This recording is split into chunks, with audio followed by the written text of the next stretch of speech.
Good evening, ladies and gentlemen. We'll call this regular meeting of the Rancho Cordova City Council to order and ask the city clerk to call the roll. Councilmember Terry. Here. Councilmember Gatewood. Here. Councilmember Sander is absent. Vice Mayor McGarvey. Here. Mayor Budge. Here. Thank you very much. We want to also welcome the people who will be watching us on Metro Cable or on their computers, and we would ask that you fill out a speaker form in the back of the room if you want to address the council tonight on an agenda item or during public comment, and we will ask the city clerk to read the playback announcement. The meeting of the Rancho Cordova City Council will be cablecast on Metro Cable 14, the local government affairs channel on Comcast, Consolidated Communications, and AT&T Uverse. The meeting is closed captioned and webcast at www.sacmetrocable.tv. Today's meeting will air Thursday, June 21st at 9 a.m. and Friday, June 22nd at 1 p.m. on Channel 14. A DVD copy is available for checkout from any library branch. A copy can be ordered from the city clerk's department, and a webcast of this meeting will also be available on the city's website within 48 hours of adjournment of this meeting. Thank you, Stacy. So as we always do, we're going to start with the Pledge of Allegiance, which will be led tonight by our Director of Communications, Maria Niestead. And then we'll invite you to remain standing for an invocation, which is coming to us by Julie Steinbeck from the United Methodist Church of Rancho Cordova. Maria.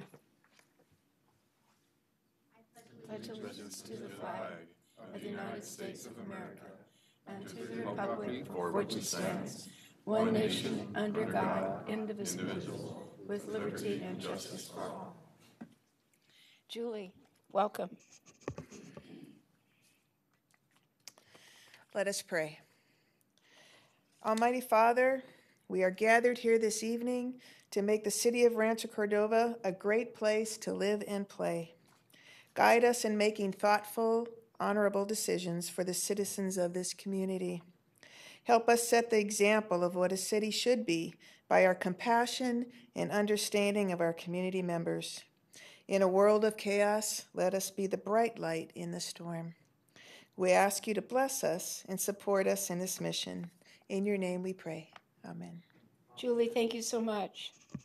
Please be seated. We have been in closed session, and we will ask the city attorney for a report on any action we might have taken. Thank you very much, Mayor, Council, members of the community. This afternoon, the City Council met in closed session at 4:30. At 5 o'clock. The City Council took up 2 items of real property negotiations. On both of those 2 items, the City Council received information from and provided direction to property negotiators and took no other reportable action. Super. Thank you, Adam. At this point, we have a presentation, and we're going to turn it over to our Public Works Director, Albert Stricker, and his team.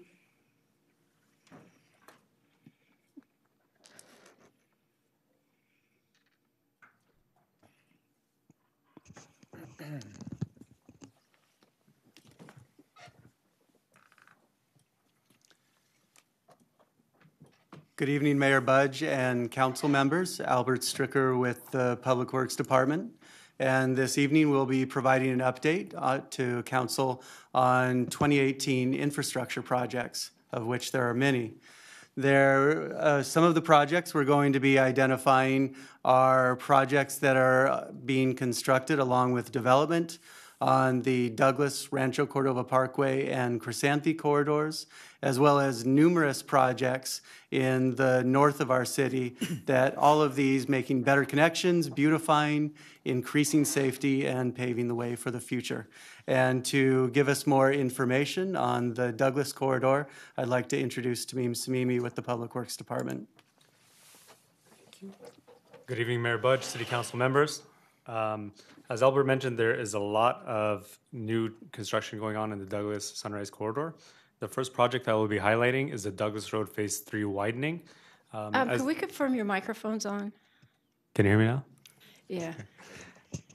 As I mentioned, the first project I'll be talking about is the Douglas Road Phase 3 widening.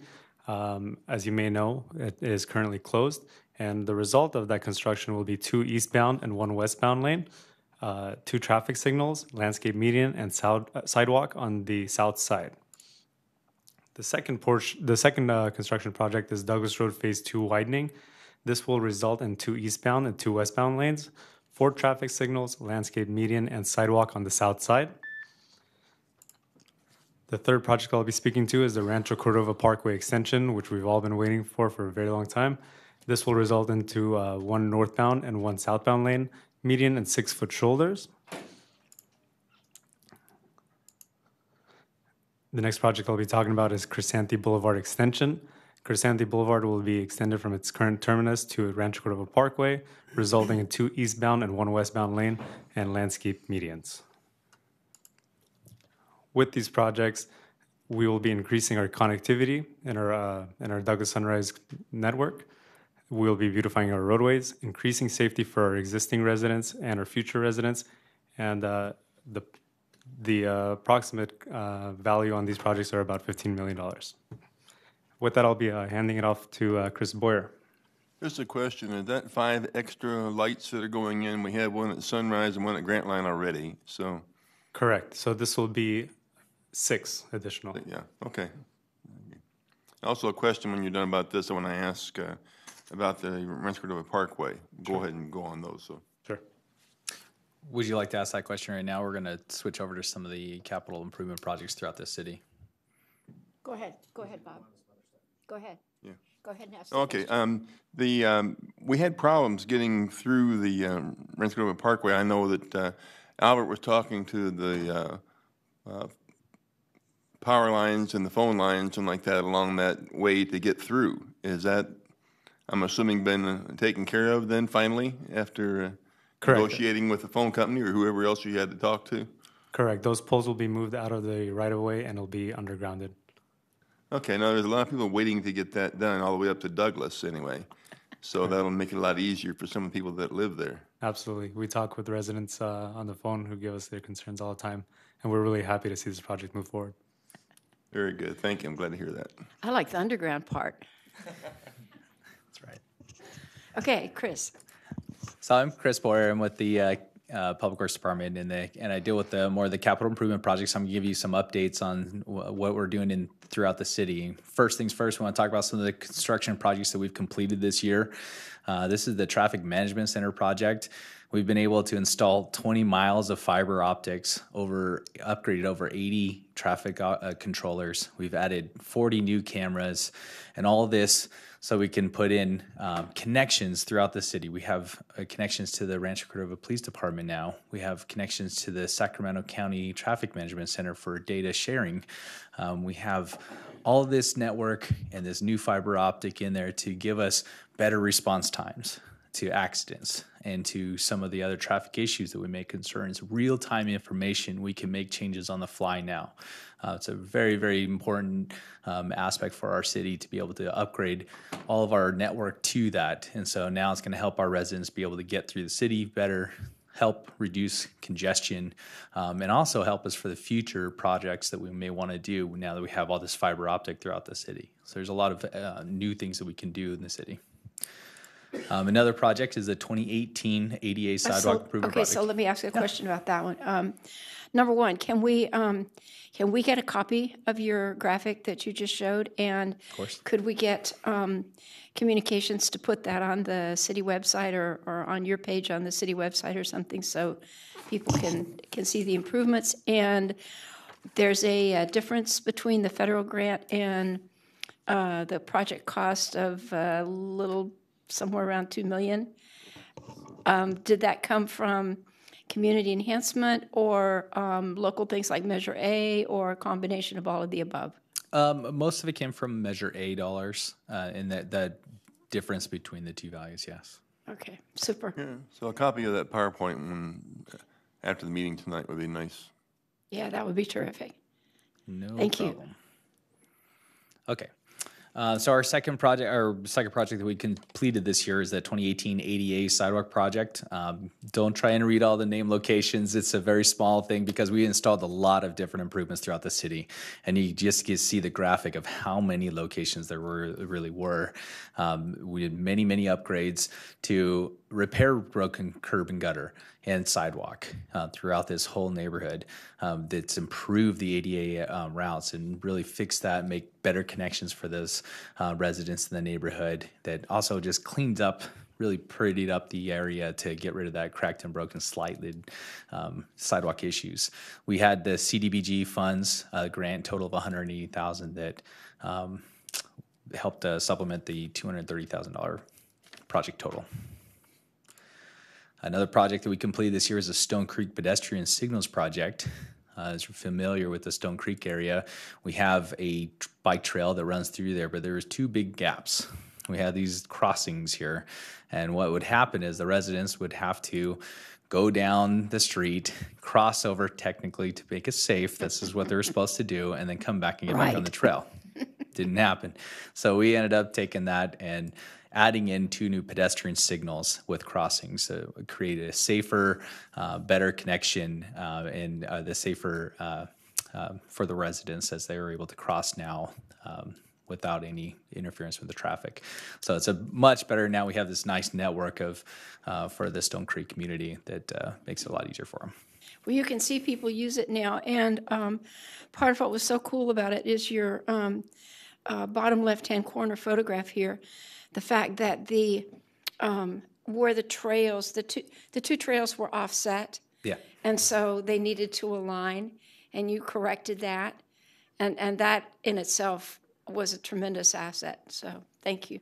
Absolutely, it was great. We were able to receive state ATP funds on this one for a grant of $442,000 that leveraged the $740,000 project. So super, it's great. And now we're going to some of the under construction projects. So the current ones we have going on is the Mather Heritage Trail project, which is a connection, a bike trail connection, class 1 connection between Mather Boulevard and Folsom Boulevard along the Mather Field Road. As you can see, there are many people that are involved in this project for this connection. There's connections between Los Rios College and the RT station, the White Rock neighborhood. You have the Countryside neighborhood, commercial businesses, and the VA hospital. They'll all be able to use this class 1 bike trail, this connection. So it's a very, very important project that we have going on. We're about a little over halfway done now. They're paving their operations. So as you can see, here's a couple of pictures of what the bridge looks like currently. That's the bridge crossing the concrete section, and then as you can see, some of the pavement going down. So the project's going to be constructed, and it should be completed by the fall of 2018. The bridge in itself is pretty remarkable. It's pretty remarkable when you see the before and afters. That'll be fun to see that when we get the new fencing and everything else in. It's be really nice. But we were able to receive $2 million in federal grants for a $4 million project value. Another project that we have that just started is the Folsom Streetscape project. As many of you are aware, some of the lane closures that you're seeing out there. We've completed Folsom phases 1 through 3, and this is just the beginning of the next phase. So phase 4, and also scheduled to begin construction this year is Folsom phase 5. And so we will begin that portion. So we'll complete the entirety of the Folsom Streetscape project. And so what this is... Can I ask a quick question about phase 5? I'm just trying to remind myself. Sure. Is that both sides of the street? Because the north side is not ours. It's not in the city limits. That's correct, but we're still doing some improvements. Most of the improvements are more of the street portion of it.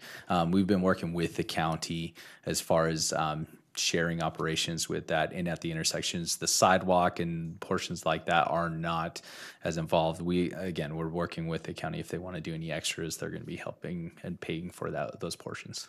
So things like, I know we've done some sound wall along Folsom Boulevard, along residential sidewalks on Folsom Boulevard. Is that a part of the plan on the north end? Because there's the houses that run along there. It's all rolled curb, I believe, if I'm not mistaken.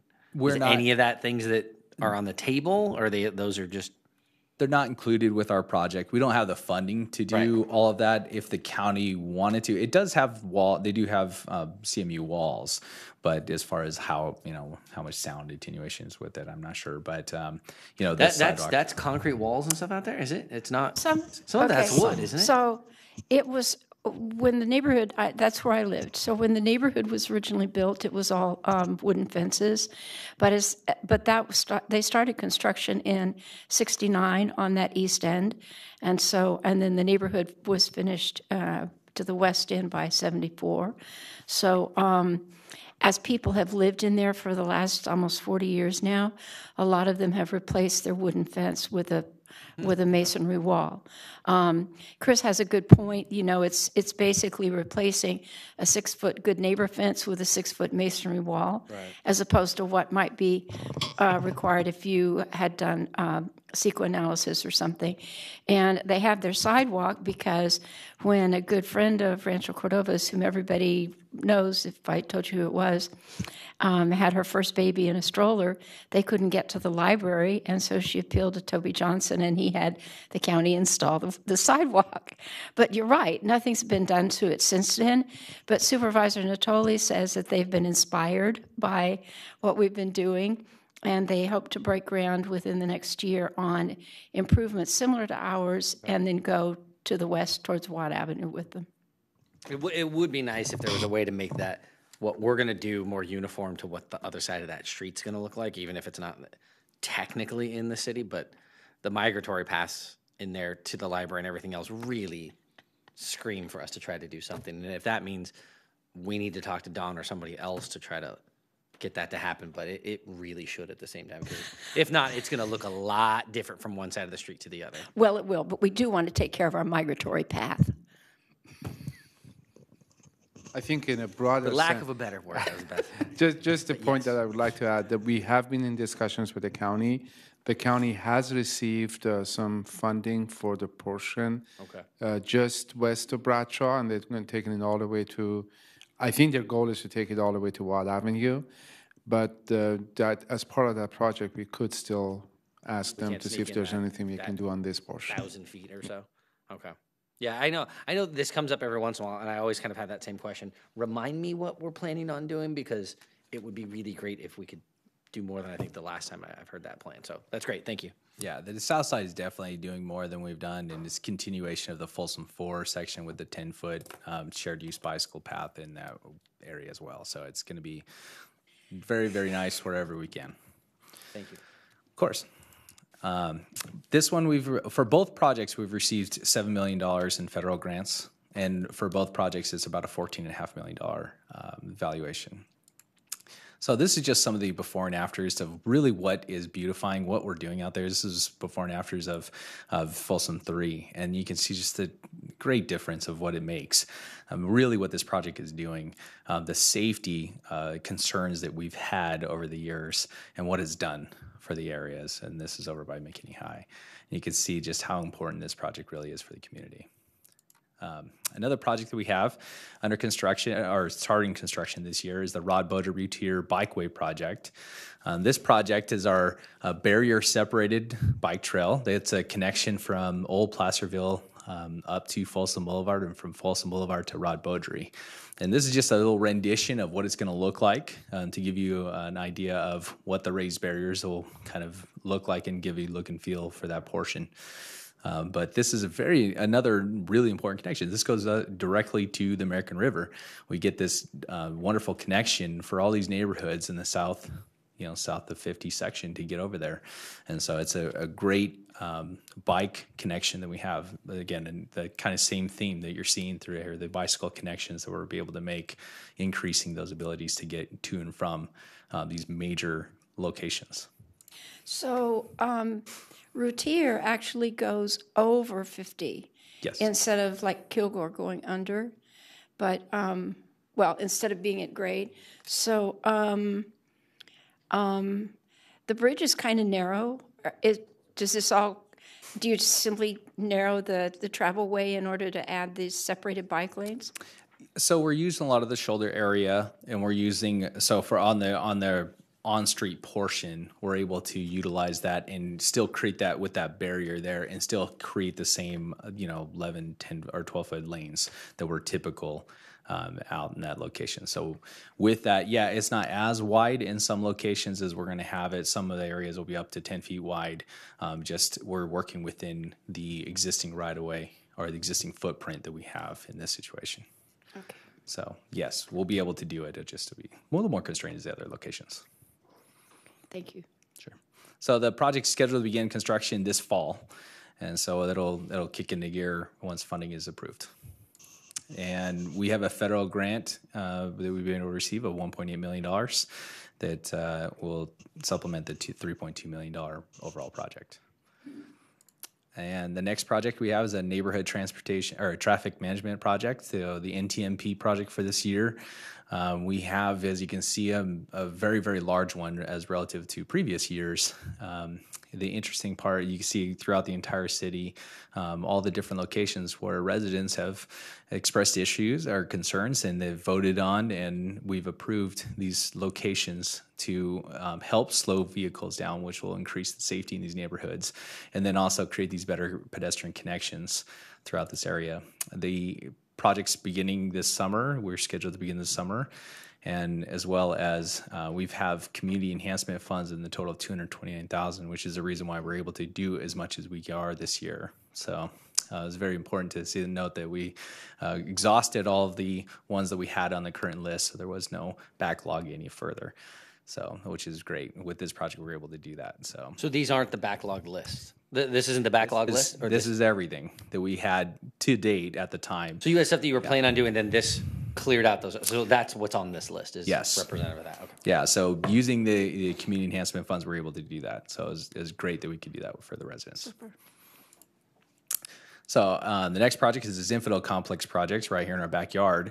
We're going to be widening the Zinfandel overcrossing bridge by 15 feet, widening the on-ramps, and really creating a new look and feel over there to reduce traffic congestion. Right now, if you ever go out there during the peak hour, it's very busy, and during lunchtime, it's very busy. And so with these improvements, we're reducing down this traffic congestion for quite some time. It's going to improve also the pedestrian and bicycle connections. We're able to put in some extra features to help people cross over those on and off ramps safer. And so that's going to be nice. But it creates this better connection for the north and south side of 50 in an area where you have the two different, the Olson area and then the area in the south of there, with getting residents and businesses connected more. And so that's going to be an excellent project for that, so for everybody. It's scheduled to begin this fall in 2018. And we've received $4.4 million in federal grants over a $10 million to supplement a $10 million project. The other project we have starting this year is the Chase Coloma Improvement Projects. This is located over right in front of the middle school and right by the high school. So there's lots of pedestrians and kids and bicyclists that use this area. And so we're going to improve this facility, this location, to help with higher visibility. A lot of the issues that we have over there is being able to have the driver see what's going on, but not only that, but making sure that the students are in the right locations and seeing a little bit better and a little bit easier in those locations. So we've been able to secure some money for this. This is beginning in the summer of 2018. So this year, we've secured $277,000 in federal grants for a $1.1 million project. And at this time, I'll turn it back over to Albert, unless if you have any other questions. Let's ask if there are questions for city staff. Are we at the stage yet to have any renderings on that last project? We do have some renderings, and yeah, if you'd like to, we can give you some more information on that one as well. I think that's the last map I've seen. I'm assuming like where so those things on the top, those are bollards that we're putting in. But besides that, like, do we know materials? I'm just curious. It's not critical, but I would be very interested to see kind of what that looks like from different views and how that may change speeds and driver behaviors at that corner. I can do that. We'll get that to you. Just something to even think about, and I don't know if it's reflected here, but in front of the senior center on Routier, I know we did, we made it look like you were driving up to a raised speed hump, but you're not. It just makes people think that, and they always slam on their brakes, including me. So I don't know if that's something that we could try to incorporate into here to just make people think that they should be slowing down or that they're about to hit something. That might be really effective. Garrett, did you have questions? Bob? Yeah, there on the corner you show up there, the Chase and Coloma, and I've taken one grandson to Cordova High, and I'm taking another one now sometimes in the morning. And when you have the lights for you and the kids go across and jam traffic because they don't care whether it says walk or don't walk, that's another problem. I'm not sure how you're going to ever take care of that, but that does jam up the traffic sometimes on that. And also, I have a question. Do you have something on the at Coloma, on down further, you got Dulceto? There's it crosses underneath, rather, the Coloma Road where that trail is, or the canal is, rather. Yes. And I got emails and snail mails, letters, and everything. People saying, "You're looking at that again, and we told you before we don't want the bicycles behind our homes because people get in the backyard that way." And I said, "Well, I'll bring up the subject, but if that's being discussed again, we need to talk about it."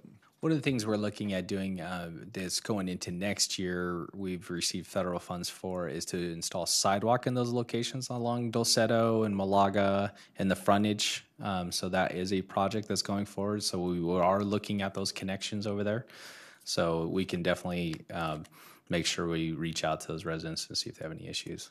Yeah, I would suggest that you do, because almost every one of them's against it, so. The sidewalk portion of it, or just the connections? No, he's talking about the potential for a trail, for a bike and pedestrian trail along the Cordova that's Or the Creek, sidewalk for that, which is a separate conversation. That's a separate one. Okay, Yeah. that's a separate another project then. Yeah, Yes. but I know you all will bring that to the council at some point, but yes, now that it's being discussed, we're all getting mail. And actually, I suggest to everybody who gets mail, be sure to give Stacy a copy of it so that it can be a part of the public record. Good idea.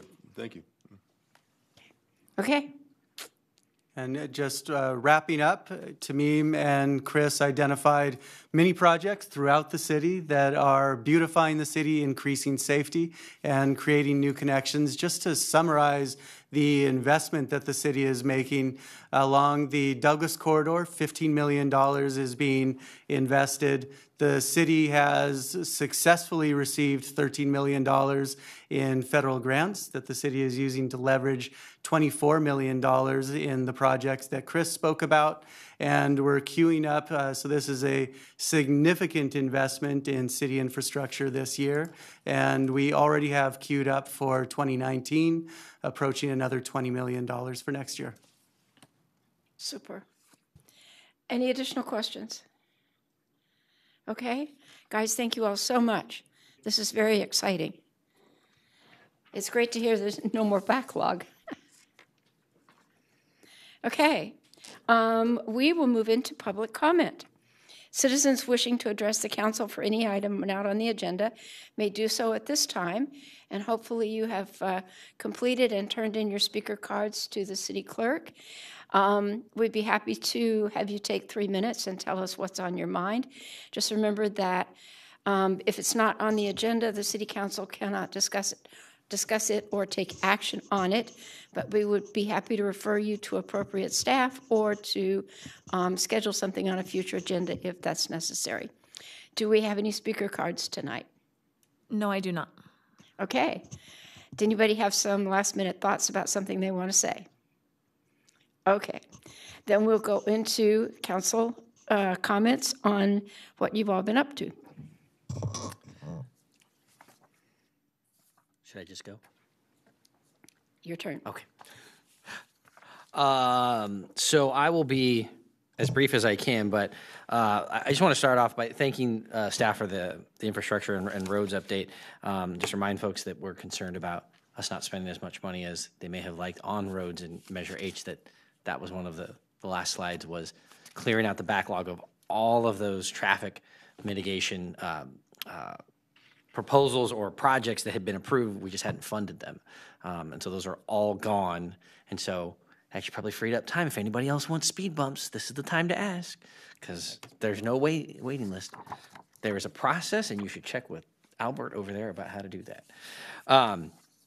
So with that, though, I'd like to spend most of the rest of my comments sharing my time last week at the U.S. Conference of Mayors. Our mayor asked me to attend in her absence, and we actually figured out how to be a proxy vote this time, and so I actually was able to vote on behalf of the city for officers and resolutions and whatnot. But just some of the highlights first. The new theme, at least the next 2 years for the U.S. Conference of Mayors, is infrastructure, innovation, and inclusion. For those of you who don't know, Mayor Mitch Landrieu, who is the mayor of New Orleans, due to term limits, had to resign in May. So Mayor Stephen Benjamin of Columbia, South Carolina, took over as president at that time. So Mayor Benjamin will have two bites at the apple, so to speak, when it comes to hosting and facilitating the conference. He just did this year, and he'll do next year as well. So some of the highlights, there was a session on caring for veterans that had the Deputy Chief of Staff, who Bob and I met with from the VA when we were in D.C. last time. So he was out talking about the different projects and focuses that the VA has right now. And they had a presentation on veteran suicide and the enormous increase if you are a veteran that has seen action and your likelihood to commit suicide. And among women, it's gone up 50% in the last 10 years. So it's just some really eye-opening statistics. It seemed like just about every day there was something about housing and housing crisis, especially on the coast, but in any major metropolitan community right now, they are seeing massive growth without housing growth. So lots of jobs coming in without growing enough to accommodate for them. It just so happened that the conference fell on Pride Week and the annual Pride Parade in Boston. So over 100 mayors actually marched in the Pride Parade, which was to me, it was just a very moving thing to get to participate in. But what was really great about it was I was actually talking to a friend of mine who lived in Boston and ran a campaign 20 years ago, and he had a candidate that walked in that parade, and it made every newspaper in New England that this guy who was running for Congress was willing to go march in that. And now you have 150 mayors from across the country, including Republicans and a lot of other folks that just decided that they're going to walk in it. And it was just a really amazing thing to see where we've come as a country and where some folks in our federal leadership haven't come. I also attended a national launch of what's called the Promise Program Playbook. So this was a collaboration with the U.S. Conference of Mayors and the National Promise Program. And Mayor Cabaldon is either vice chair or something in there. But he was one of the ones that spoke at it. Yeah, so there's like 60 people, and I think he represents mayors and city council members and a bunch of other people on it. So it was really cool to see a handful of cities that have already implemented. So us in West Sacramento were obviously well represented. Seattle is working on a tax measure for this fall where they're gonna fund a promise program themselves. Houston was looking at it. LA has a version that they've launched as well. So there are a handful of different ones in there, but it was kind of cool to be there and Mayor Cabaldon talking about it and making sure to give us the kudos that we funded it first and gave him a year head start on all of the work because they were able to piggyback on what we did. There was also a great, Garrett, I think you'd appreciate this. There was a great session on the role of tech in cities, especially they had the mayor of Houston, and it was Sheryl Sandberg, who I believe is the COO of Facebook. I think that's her title. That sounds right. And they were talking about how when they got all these trucks from FEMA during Houston, that came in, and they had a similar story in Florida, but it was the Houston story that really stuck out to me was they couldn't get the trucks there because it just kept raining and raining and raining, and they had all these supplies, but they couldn't get them to people because roads were washed out or whatever. But neighborhoods, somehow internet didn't go down because it wasn't high wind, so that it didn't knock over lots of poles and other infrastructure. So they gave this one example where there was a cantina in Houston that had all this food that was going to spoil because they didn't have any power. And so he posted on Facebook that he had all this food, but he had no power to cook it. and somebody with a food truck got a hold of that, went over there, they picked up all the food, and then they set up a route through Facebook of people checking in where they were so that they could go to the different neighborhoods and deliver food and cook for them. Over like a 5-day period, they were able to feed like 20 neighborhoods just by using social media. And it was completely organic. It was just neighborhoods getting together and figuring out, what do you guys need? Somebody needs toilet paper, somebody needs this, somebody needs baby formula. And they were able to figure out how to do all of it by themselves without FEMA, without the city, without anybody else getting involved. And so it was just, it was an interesting story where Facebook was trying to explain that, yes, there have been very bad breaches of trust in the last year or two when it comes to elections or our privacy or a lot of other things, but that still this tool in an emergency, and if we use it in the right way in communities, how it is absolutely transforming and connecting communities in a way that we've never been able to do before. Because before, you'd sit around until that trailer shows up, until the Tide trailer shows up so that you can do your laundry or whatever in any of these natural disasters. And they showed that it was 2 weeks before they got a FEMA truck in some of those neighborhoods, and they kept everyone fed and warm and clean and safe once the rains had stopped. All through their use of social media. So it was, and for all of these things that I'm talking about, you can go to the U.S. Conference of Mayors. All of us as city council members can register for free because we're members. All of these sessions were recorded, and you can watch the video of them. Another big focus while we were there was on climate change. Last year, it was on the heels of the president pulling out of the Paris Accord. This year, it was a lot more about what cities are going to commit to as far as clean energy. I think as a city, we already have, we buy, 100% renewables, and we buy solar shares and a lot of other things that we just don't have, that other places don't even have options to do. So I think we're way ahead of the curve on that. There's about a day and a half spent just on school safety and gun violence. So students from Marjorie Stoneman Douglas High School came, the now interim mayor, so their mayor got into some trouble in Parkland. But they had a couple of students. They had a parent in one of the sessions speaking about school safety and design. And I think we're seeing that evolution play out right now. If you look at the newest Falls Cordova Elementary School, it's no longer a campus. It's a multi-level compound of a building, which for an active shooter situation is actually a lot safer. And they've designed some other things. I'll get you the name. There was a school in Indiana that they just opened that has all of this technology around stopping an active shooter in their tracks. And literally to the point of alarms, automatic locking doors, and even like not just fire and sprinklers, they also have smoke, like bombs that they shoot out of the ceiling, basically, that will disorient a shooter.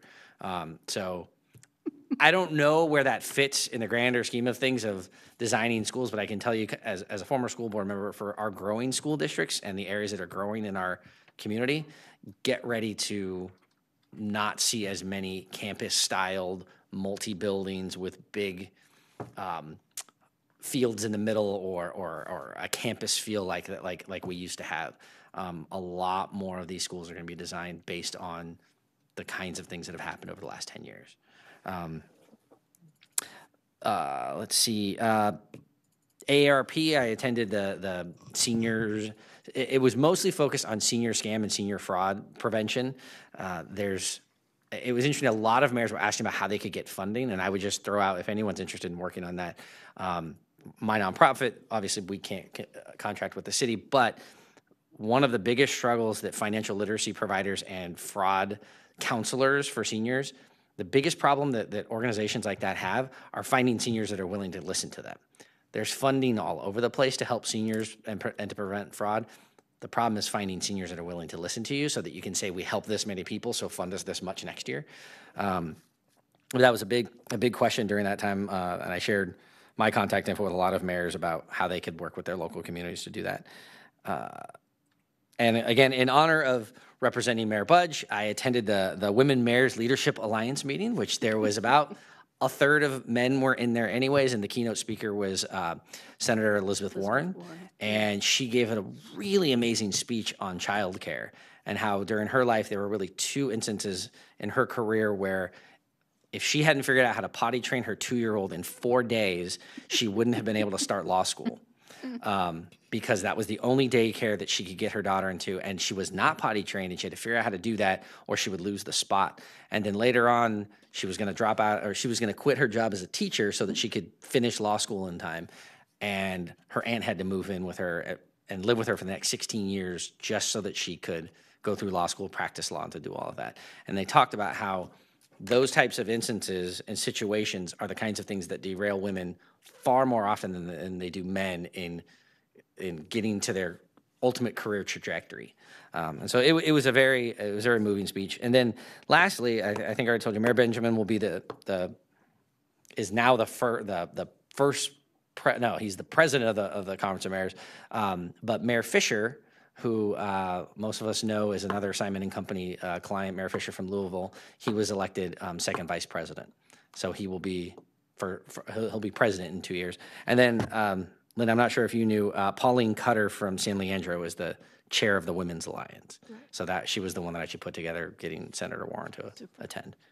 So with that, I think I'll shut up. If anybody has questions, there's a handful of handouts that I'll try to drop by the office at some point. But again, if you're interested in any of these, it was a really great 4 days in Boston. If you're interested in any of these subjects, I can get you more information on the ones that I attended, but also you can go download the app and find all of the videos that are streaming online. And word has it that Mayor Benjamin's speech was really worth listening to, just like Mitch Landrieu's was several years ago. So. Well, and Mitch spoke to the conference on the first day as well. He's an incredible speaker. It was, yeah. The rumor was he's not running again for anything. Gosh, I hope that's not true. That's all I gotta say. I've heard other rumors, so. Yeah. So well, the rumor going around at least at that point, but it was a very moving few days. So again, thank you for allowing me to attend. Absolutely. I'm glad you went. Thank you. Thank you. Garrett. All right. Well, I went to the Safety Excellent Awards dinner where they breakfast where they give out awards to all the people that do construction in our area, and it looks like we've had a real banner year of no tragedies, really very few accidents at all on construction sites, which is excellent. I went to a dedication of an event to a mosaic in our veteran area, and it's amazing what or the Measure H, what the citizens did with the Measure H funds in bringing that kind of beauty to the center, and how it's not, the biggest point was people come to me and saying it doesn't feel institutionalized here at all. What it feels like is a place you can live and grow. And it was interesting having the guy show up who's the mayor of their own little city there, and how it's really starting to become this thing. And it's like one of those things that just puts us on the map as being an amazing place that takes care of its veterans. And it's amazing that the country can't figure this out, yet our city was able to put some place to really take care of veterans. It did take an act of God, and thank God for Measure H funds to get it done. But man, it's so rewarding to actually feel it. And this is a thank you to the citizens of Rancho for letting us be a part of that. I went to the Rancho Cordova graduation for leadership, and that's where they know everything about Rancho. And it was interesting, and all these new leaders coming out. I got to attend a very awesome Salute to Fatherhood, where my cohort Donald won. You didn't talk about that. You should. That's really messed up. He won Father of the Year. I don't know how or who he had to pay off, but he is one of the 5 Father of the Years. I know Keaton, so I'm not certain how you got that. Number 3, STA. Big thank you to Albert and Cyrus. It's fun working as a team to try to get as much money as we can from the capital or California back here. And so glad me and him always sit down and we go over everything. And so we were able to stop Sacramento from taking away the money, and we kept it at brought $138,000. So we brought back $138,000 for road project. I don't know what that will be for, but hopefully, I know Albert will find a way to spend it. We have, I've been working with some technology leaders in the region to start hopefully some technology council. And so we have the technology czar for Sacramento is really interested in it. We now got some of our bigger companies like VSP are now engaged. And I just ran into a couple data centers that their leaders too all want to get involved in how the city is starting to grow itself, because we have new channels of fiber. Along with all the work that comes with that, it also gives fiber because the ISPs carry on that, which means that we have twice the data speed. So we're becoming quite a beacon. And I just walked into one of the bigger or mid-sized data centers, and they're looking to get involved in the city as well. And so there's a lot of technology in Rancho Cordova. And lastly, big shout out to Diane for having me chair the Rancho Cordova Breakfast for all the small business owners. There's more and more people showing up to that breakfast every day. And so it's always a pleasure to be able to come there and talk to all the business owners and joke around with them. And they're excited about what the city's doing and how we're helping them to grow. Super. Thank you, Garrett. Bob?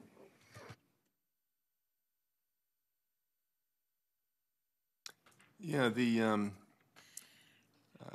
like Garrett said, the 12th class of the leadership had their graduation on last Thursday, and they learned so much about Rancho Cordova, like all the other classes. When you go there to the leadership class, you learn about local government, you learn about the people who live here, you learn about so many things you don't realize what you're able to gather during that 9-month period of time. And it's a fast 9 months. You think 9 months? You say, yeah, but when it's done, all of a sudden it's done.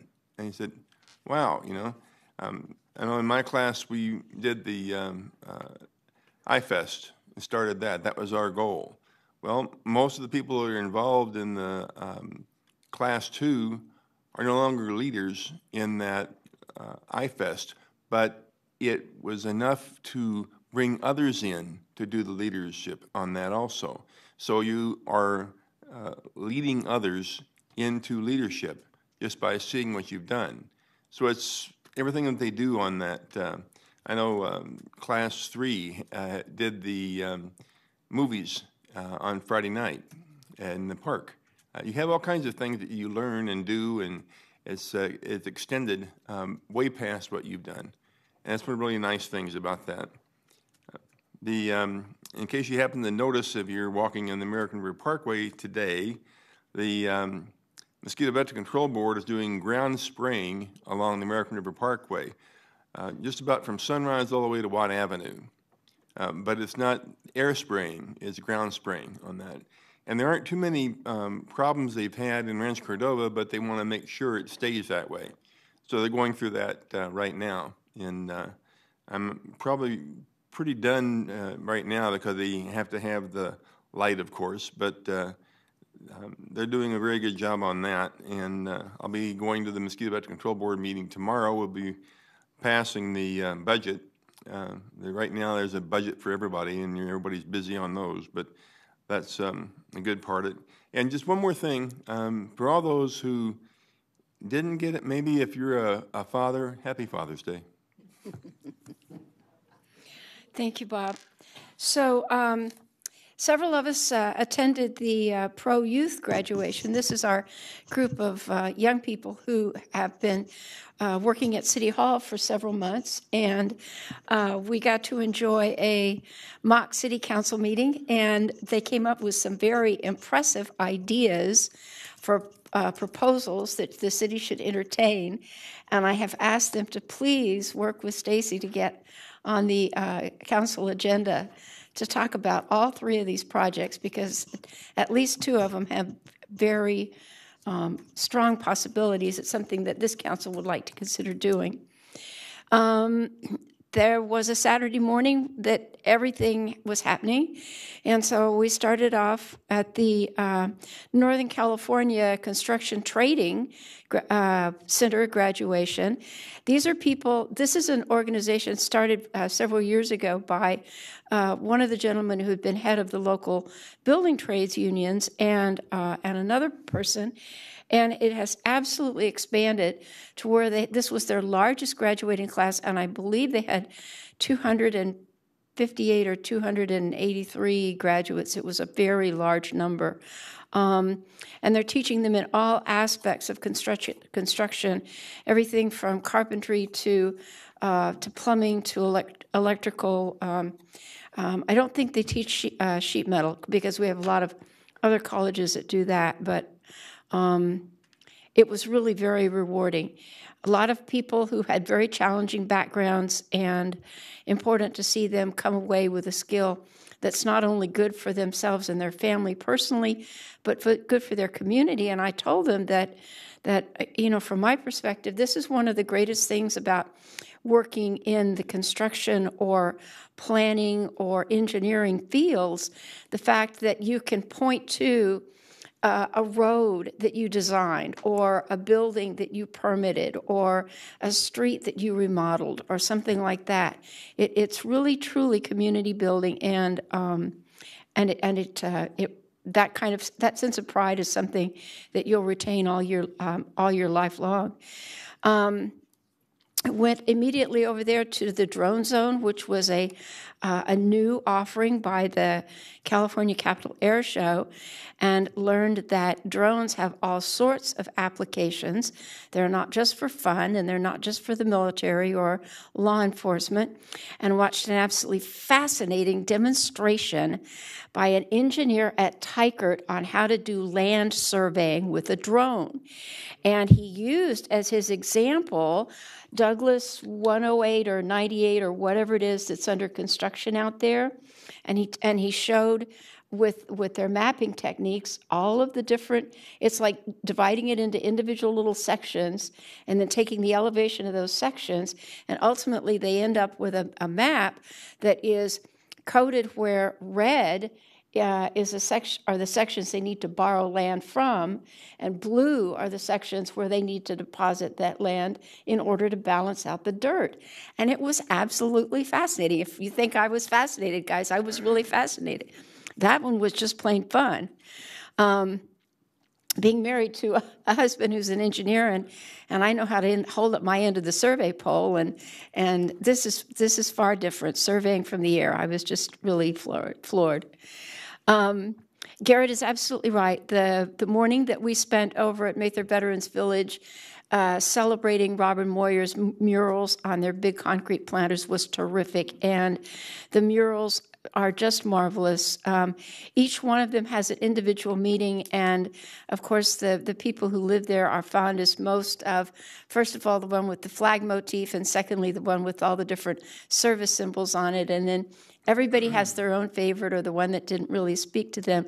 But they grow edibles in some of these big planters, and all of the people there agreed that the vegetables are growing much better this year because Robin's murals have brought life to the planters. So that was very sweet. Celebrated with regional transit up in Folsom, running light rail service to the city of Folsom and back again. So now not only will people from Folsom be able to come to our events here in Rancho Cordova and get home again, but people from Rancho Cordova will be able to go up to Folsom and participate in their events, and the people from Folsom will be able to take the train to the Golden One Center to other events that are not just Kings games, and look forward to getting home again, which is a really important thing. So, and then we want to thank Cyrus for having delivered a perfectly wonderful and oftentimes moving speech at Cordova Community Council last Friday. It was very impressive, and I could see a lot of smiles. He really hit a home run for himself and for the city. So we want to thank you and ask you for your update. Thank you, Madam Mayor. First of all, I'm really glad to know that someone else is fascinated by moving dirt around. I'm not the only one. So just a few updates. I was also able to attend the meeting or the gathering on Thursday, June 14th, held by Center for Fathers and Families. And M. Donald, Councilmember Terry, was recognized as one of the Fathers of the Year. Congratulations. Absolutely well deserved. Can I really quick? I was going to ask Linda. I just wanted to also thank Maria, Carrie, and the folks in the room that were able to attend out and join me and my family. It was really great. Thank you. Yeah, we had several staff members in the room too. And then thank you, and I want to, was quite honored to be the presenter at the Cordova Community Council luncheon on Friday. I also attended the Folsom Lake College Foundation Board meeting on Thursday, and they gave a final report on the Promise program and the number of students that had completed the program.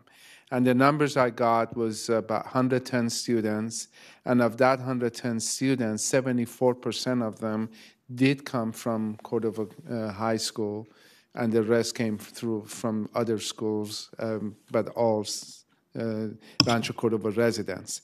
Another interesting factoid was that of the 110 students that attended and went through, 53 students were male and 57 were females. So that's was another interesting piece of fact. And last, one other item that I wanted to point out, that at the next council meeting on July 2nd, we will be celebrating the city's 15th anniversary.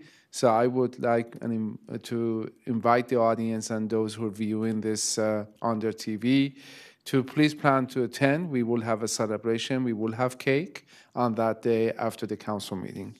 We're going to start at a special time, aren't we? We don't know yet. I think we just have, at this point, stay tuned. Our plan was to possibly start the special council meeting if needed at 4 o'clock and try to adjourn early so we can tend to the festivities. Okay. So it's a little cooler because it's in July. Right. Then last thing I wanted to also report that we did have on the election day, the City Hall was one of the voting locations, quite busy on that day, and I would like to ask our city clerk to give some statistics related to the number of voters who came to the City Hall on that day. So the city clerk's office received actually today an update from the Department of Voter Registration and Elections with some statistics with regards to vote centers and drop box locations for the June 5th, 2018 election. The city of Rancho Cordova was one of more than 50 ballot drop box locations in the Sacramento County region. We were in the top 5 of ballot drop box locations with the highest volume. We received more than 4,300 ballots here at City Hall, with 2,200 of them coming in on Election Day.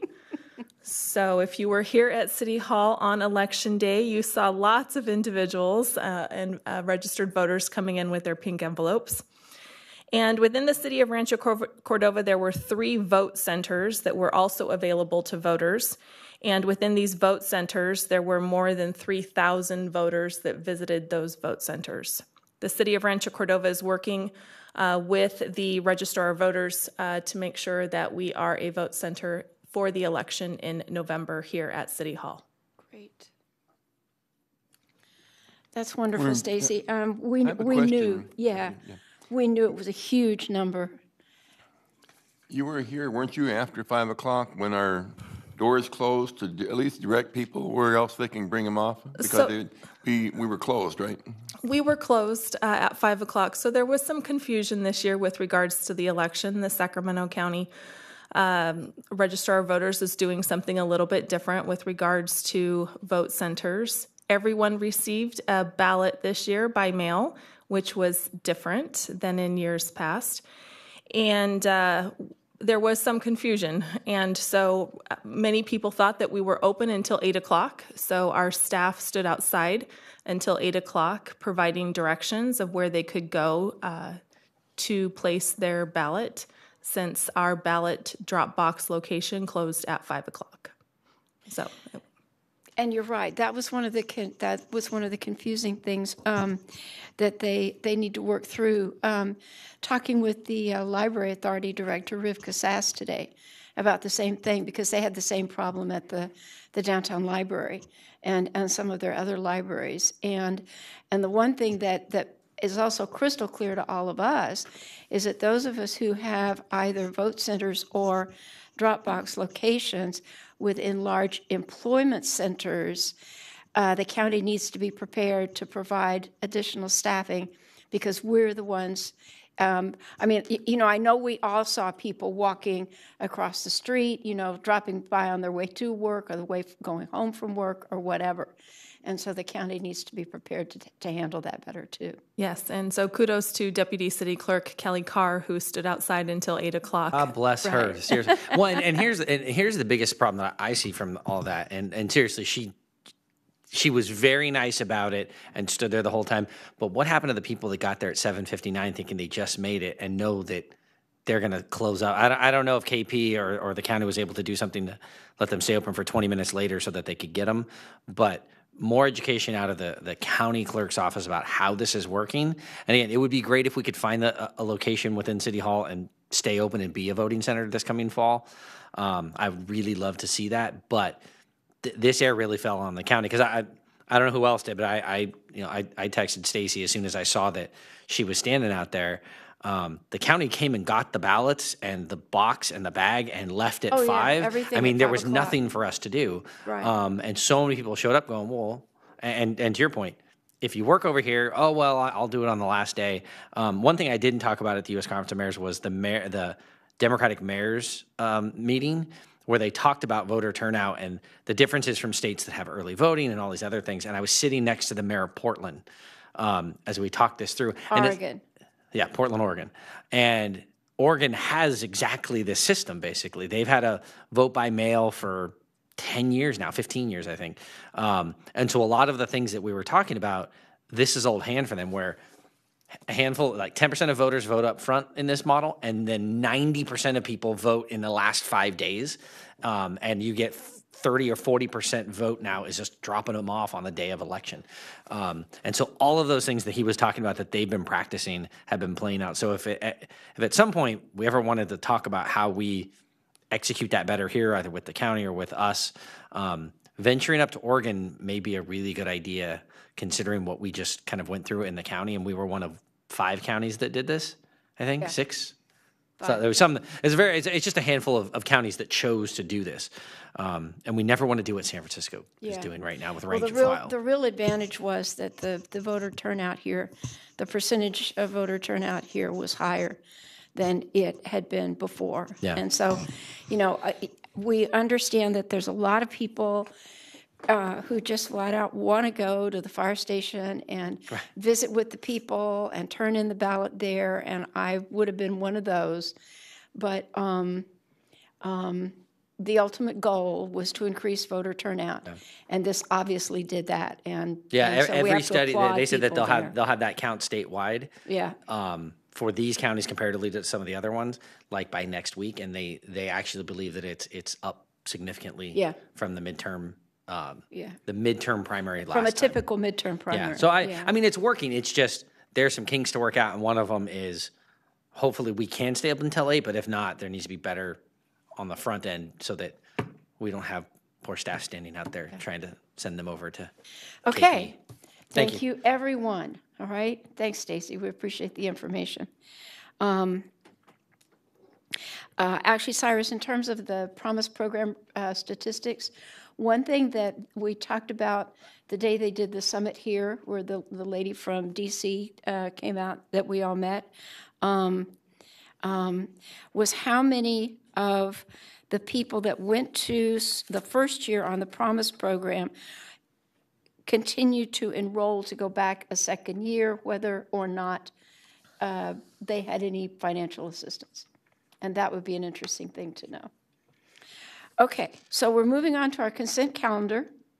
And consent calendar items are deemed routine in nature, and they can all be approved by one vote unless somebody from the public has signed up to speak on any of them, or if one of the council members wants to pull one for discussion.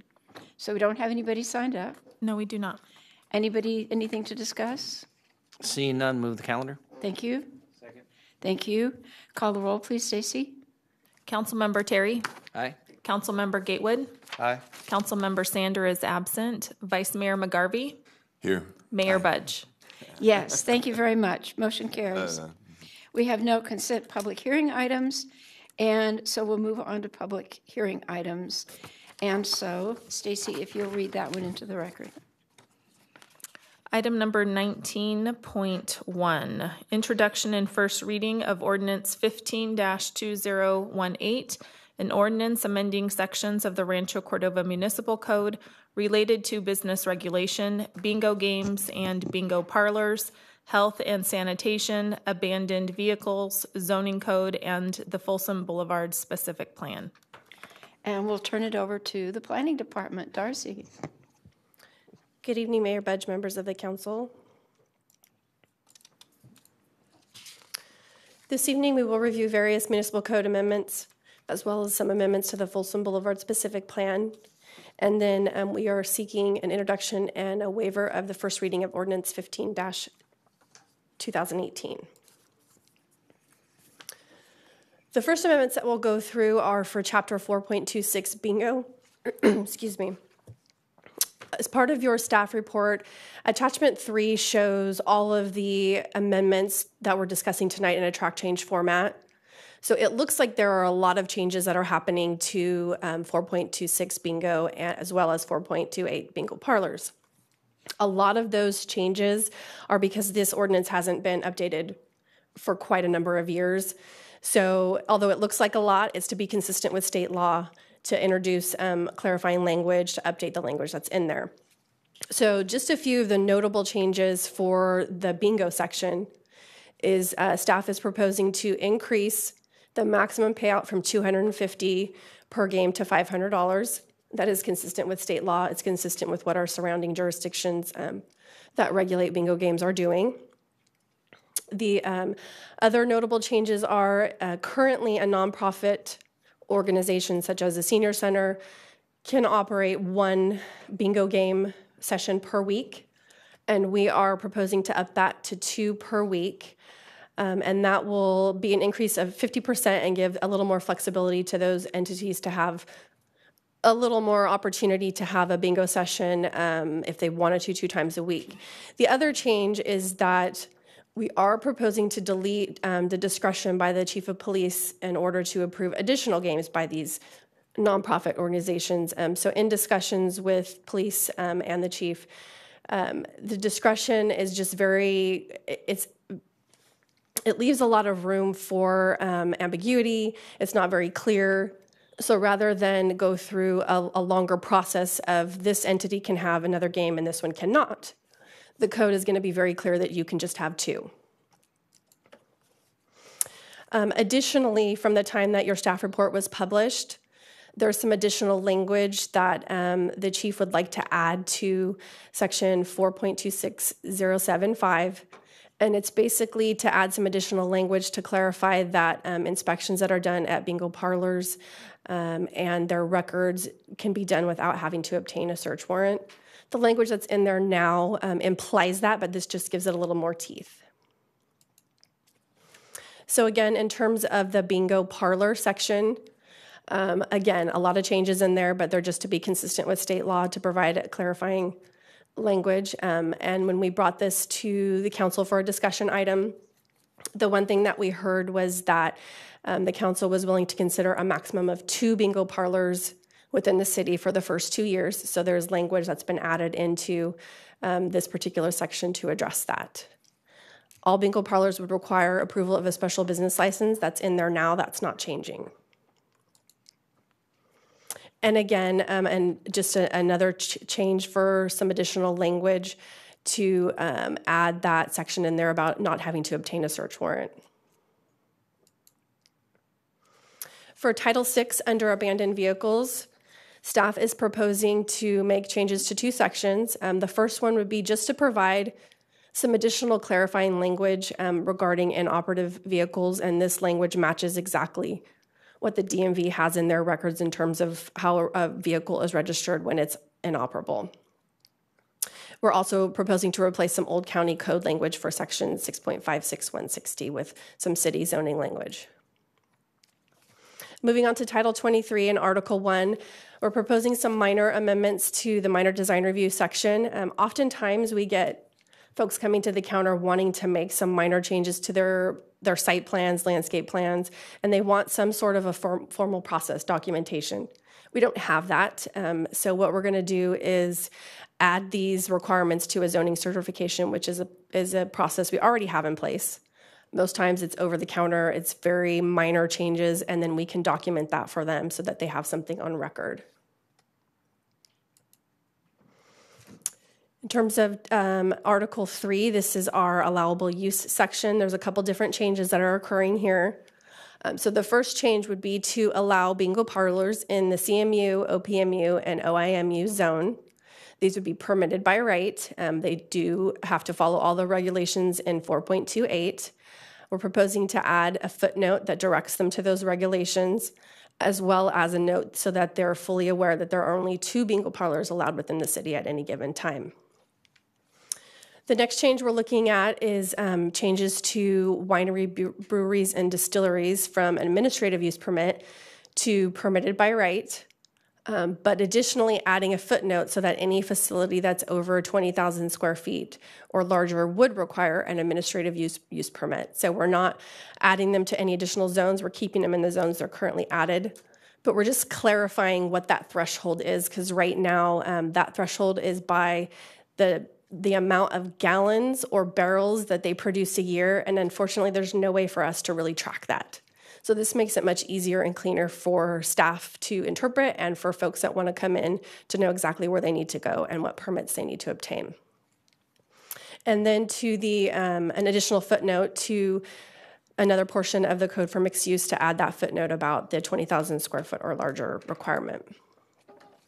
Under Article 7 for parking, again, we're adding that similar language about non-operative vehicles to match the DMV language.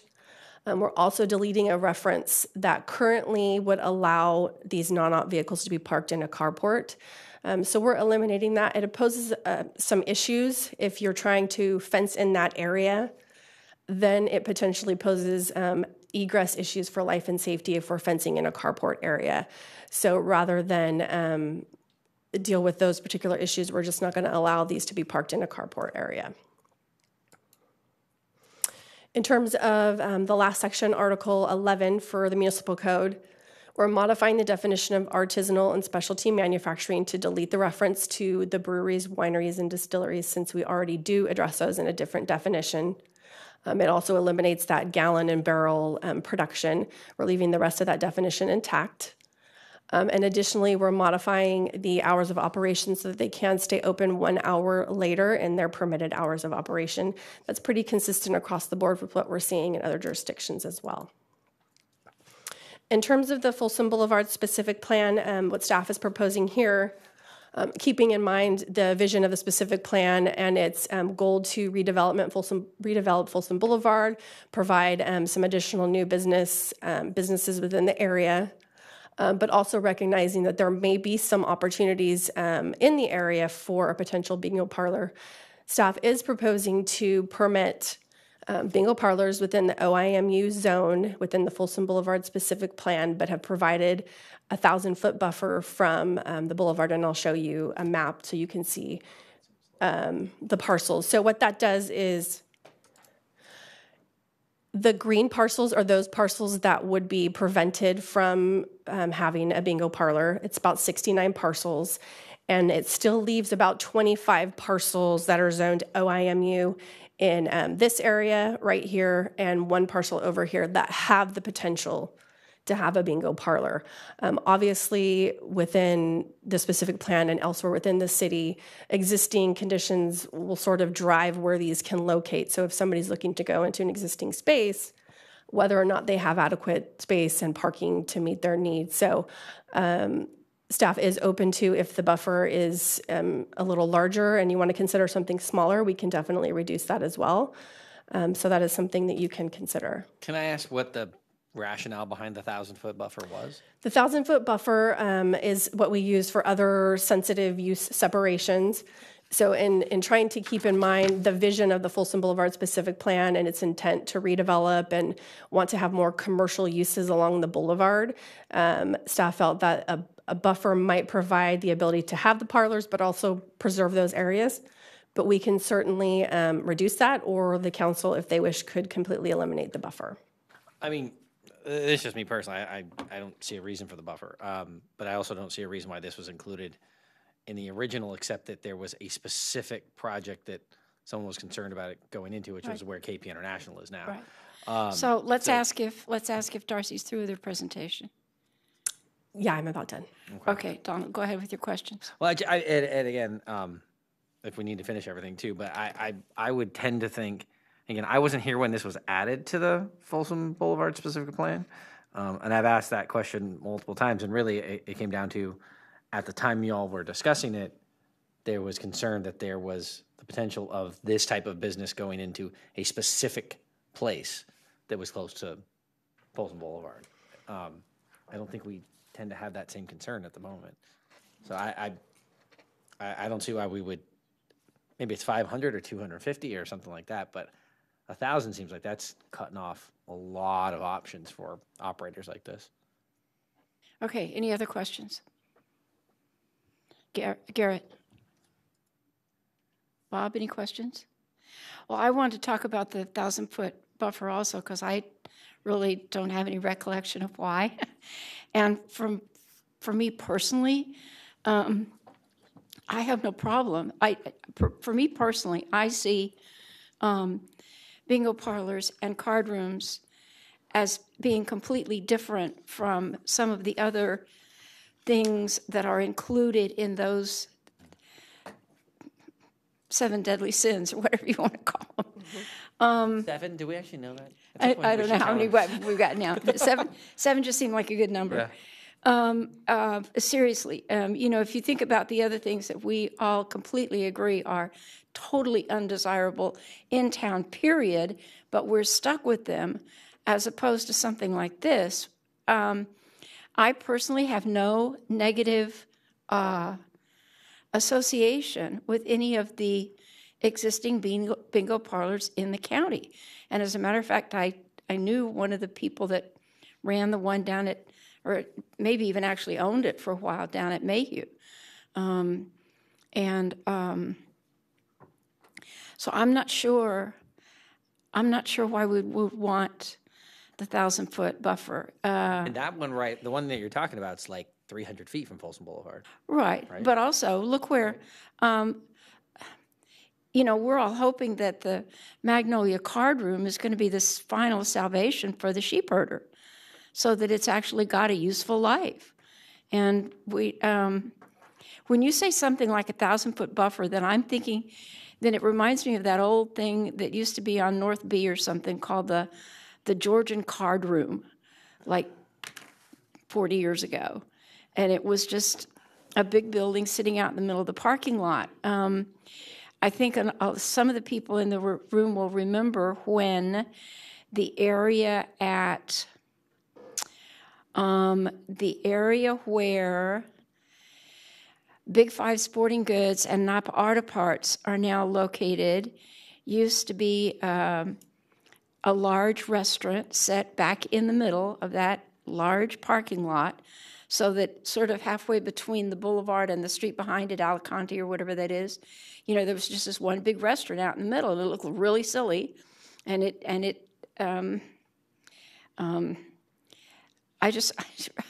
think Shakey's was in there. It was green. I think Shakey's was in there, and I remember it as Po Folks restaurant. And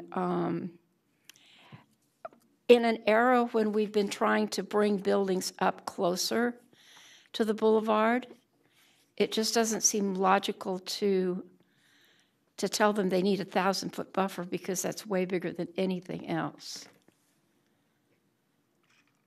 Yeah, to me, with all due respect to staff, because it feels like this was staff trying to thread a needle between what the existing policy was, with the assumption that we all were still wanting to keep that on the Wanted to list. keep the policy, and yeah. trying to accommodate what we were asking. To me, I Yeah. just say, drop it. Bob, do you have any thoughts about it? I have a question on that 1,000 feet. Is that 1,000 feet from Folsom Boulevard, 1,000 Yeah. feet from the library, 1,000 feet from a school, 1,000 feet from a home? Is that? Because the reason I'm asking that is in 1992, 1993, I was president of the community council, and that's also when the county was putting in the juice bars in Rancho Cordova, and it had to be 1,000 feet away from. Yeah. And the reason they could put it in Rancho Cordova is because with a huge business section we had, they could put it here. So there are many questions about 1,000 feet from what? It was intended to be 1,000 feet from Folsom Boulevard itself. And that's why the map with the green spots on it doesn't really, there's absolutely nothing on the north side because we don't have any parcels on the north side of the boulevard that are 1,000 feet. Most of them average about 50 feet deep. Yeah, there's only 3 parcels on the north side that are zoned OIMU, and they're all within that buffer. Yeah. I mean, Mill Center is about 400 feet deep, and Walmart, Cordova Village is about 400 feet deep, and everything else is somewhere between 50 and 75 feet deep. So, you know,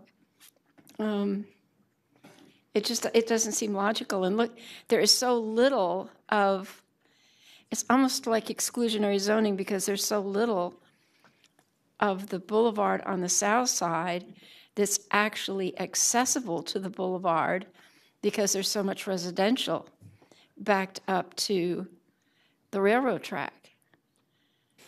So I think what I'm hearing is that you're not interested in the buffer, and we can definitely remove that language from the proposed amendments. Out of every, and I just want to clarify, there's nothing about RVs, boats, or trailers anywhere in this update, right? There is not. no. Making sure. I read it, but I didn't see any. I'm just asking again to make sure. But yeah, to me, I would say maybe make it 100 feet and see in a year, or just drop it completely. And I would be I would be completely fine with dropping it. We've got requirements about relationship to the street, to the back of sidewalk, to the landscape planters. Let the design requirements take over. Yeah, and I mean, even if you look in the last couple of years when we've lost some larger tenants, because we didn't have an option like this, we got more 99-cent stores or dollar stores and things like that. That I think a lot of us were hoping for other things. Some of these uses, this use would be a lot better of use than some of the things we ended up with some of our larger. Of course it would. Some of our larger, buildings that we had for stuff. So I say. And again, I think, what did you say? We're starting off with 2 in the first year? 2 in the first year. 2 sounds perfectly fine. Yeah, and I mean, for some of these larger spaces, this is a much more beneficial and than a T-shirt shop. Sure. Yeah. So no, I see no reason to push it away from it right now when we have that much excess retail space there. There's no reason. Super. Let's ask if anybody else in the audience wants to speak to the item. Chief Pittman or anybody else? Okay. Yes, please.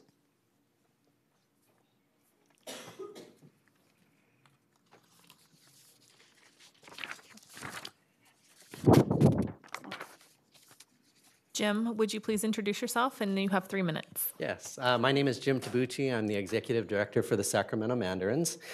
I was this close to saying I support the ordinance. And in fact, I had checked that box off at first, and then I had to scratch it off and put oppose. Because there is one red light item that's in there that would prevent us from moving forward with establishing a bingo hall.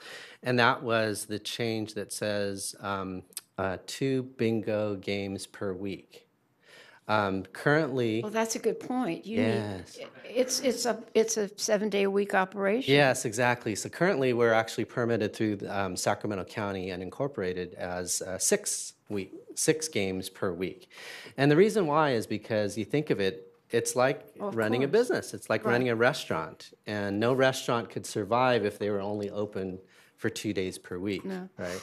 And so a bingo hall has a very high fixed cost, either in terms of rent or in terms of your mortgage that you're paying. For us, we'd like it to be a mortgage because, as I've mentioned before, we actually want to purchase a building within Rancho Cordova and establish really firm roots here.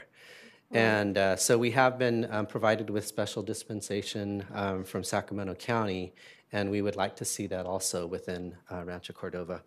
The second thing has to do with the fees, and so currently within Sacramento County, all we do is pay the business licensing fee. Previously, there was a 2% of all of our payouts that we had to pay in terms of fees, and that amounted to about $80,000 per year.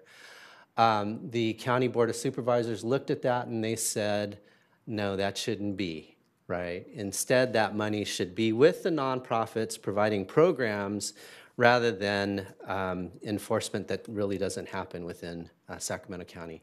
So all of that has been abolished within Sacramento County as well. So it's unclear what the fees are within the ordinance, but maybe we can have staff address that. Yes, thank you. And you said you're operating 6 days a week or six? I heard 6 games. I'm just trying to understand what that means. Yeah, 6 games per week, right? So we actually would do 2 on Saturday. So it allows for a matinee in the beginning and then an evening session as well. Okay. Yeah. You're a nonprofit rather than We are for-profit? strictly a nonprofit, yes. And Yeah. you're currently running the facility that we were just discussing in Mayhew. Yes, at correct? Mayhew, yes. In fact, it used to be a bingo parlor that handled a bunch of different sessions. Now we're the only ones that are there. And I think you've spoken before us before. Yes. What percentage or so would you say were Rancho residents, just anecdotally? 53% are Rancho Cordova residents. I didn't think you'd get that exact, but there you go. Yeah.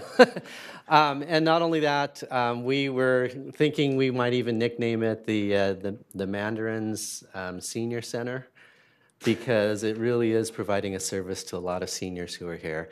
We've had them say that if it weren't for going out and playing bingo in the evening, that they may not leave their house all throughout the week. Again, a great audience for senior fraud prevention classes. Yes, and wellness clinics. Yes, and screenings. Yes. Thank you. Yes. Yes, thank you. Yes, thank you. Absolutely correct, Donald. Let's just make sure that everybody knows what the Sacramento Mandarins are.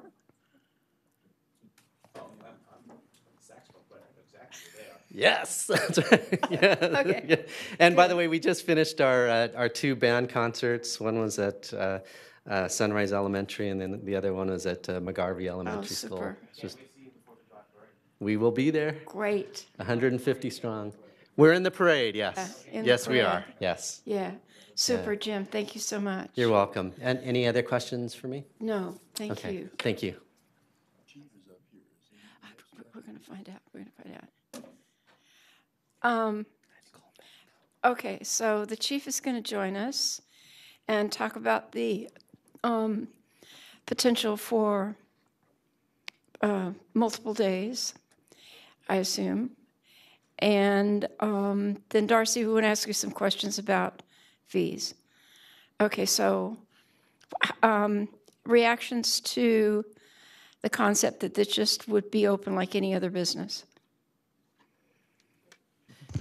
We just had a real quick conversation, and that certainly we could leave it at the 2 and then add back in the previous language that we were proposing to strike out.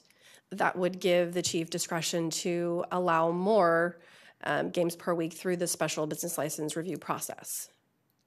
So currently, as it's stated in here without any changes, it was 1 and then discretion of the chief. So we could leave it at 1 with discretion, we could keep it at 2 and then he has discretion, or you can come to an agreement on a different number.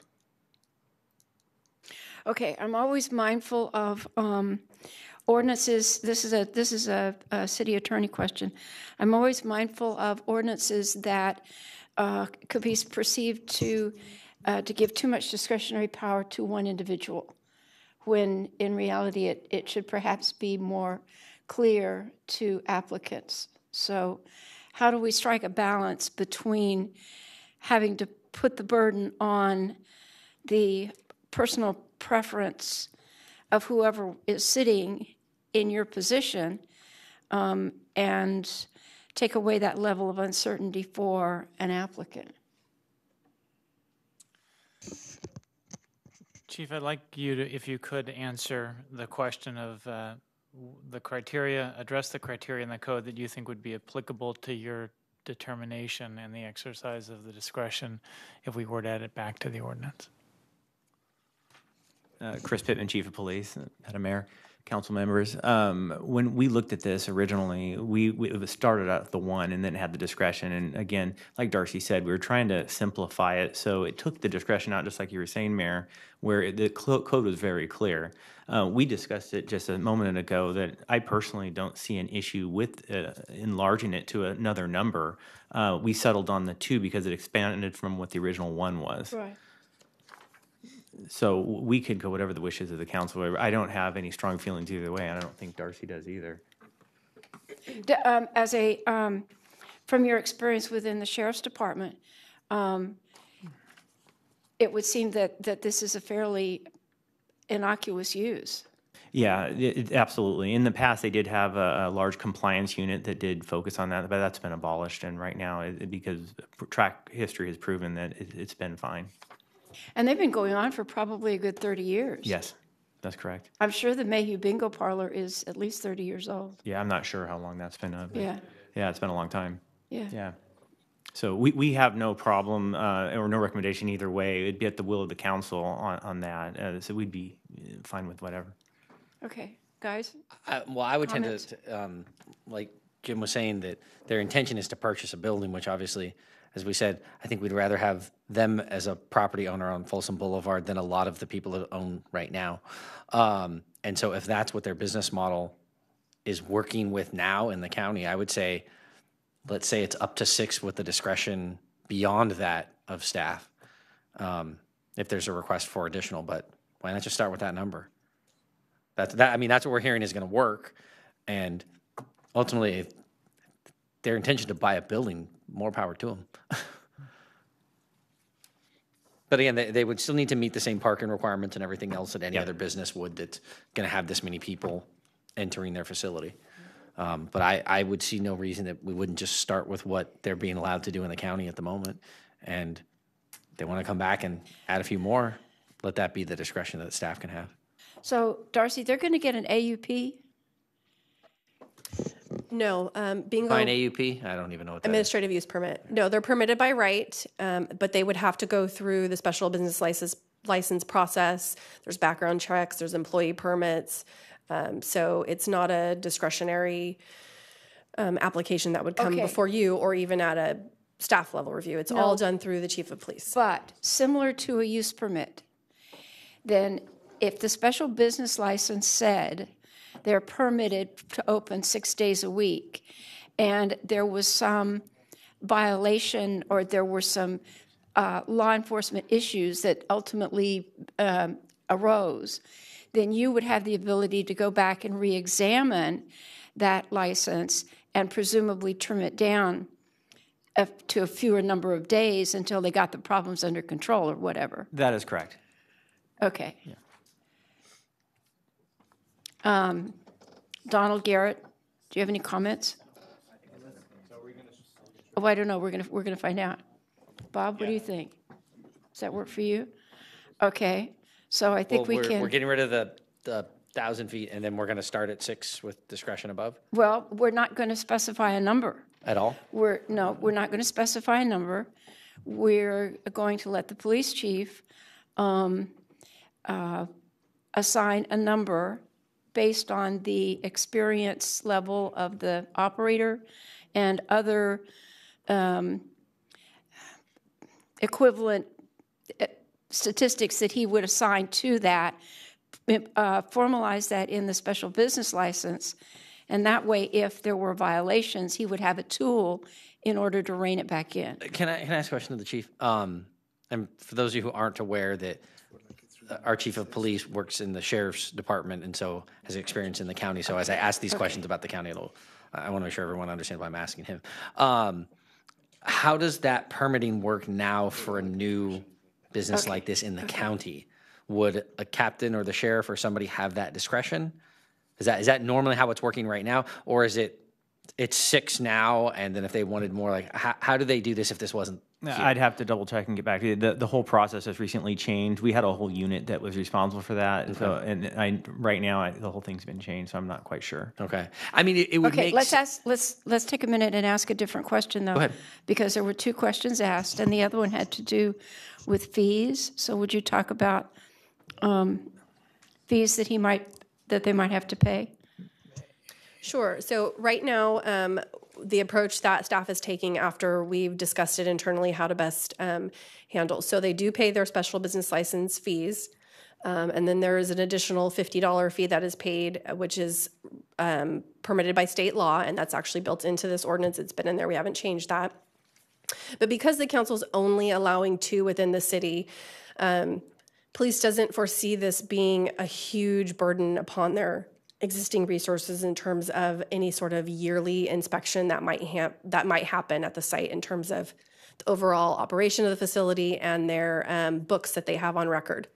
So what we decided to do is at this point, there is language in the ordinance that does allow us to come back with a resolution for additional fees for cost recovery.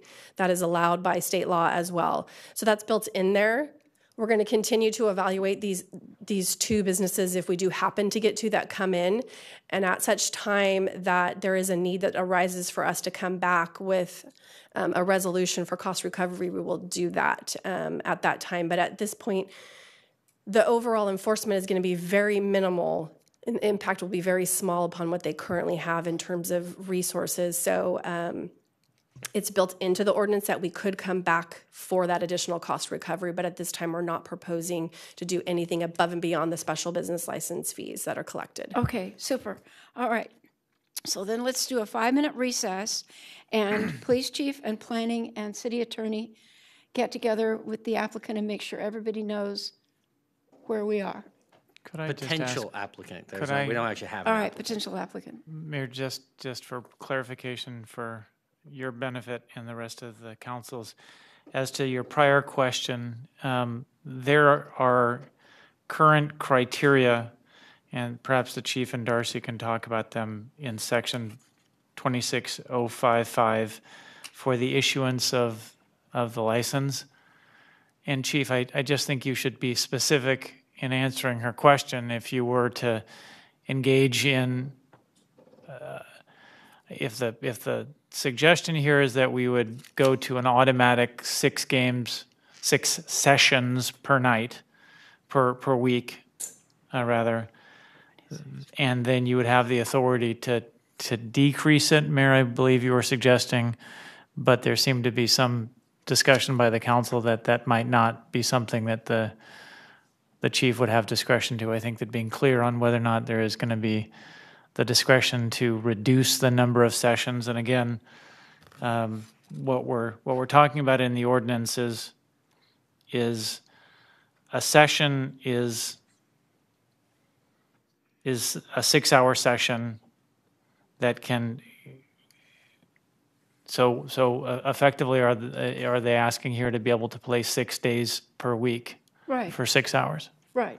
starting from the time that Right. the first game starts until it ends? And I did find your 4.26.055 issuance of license.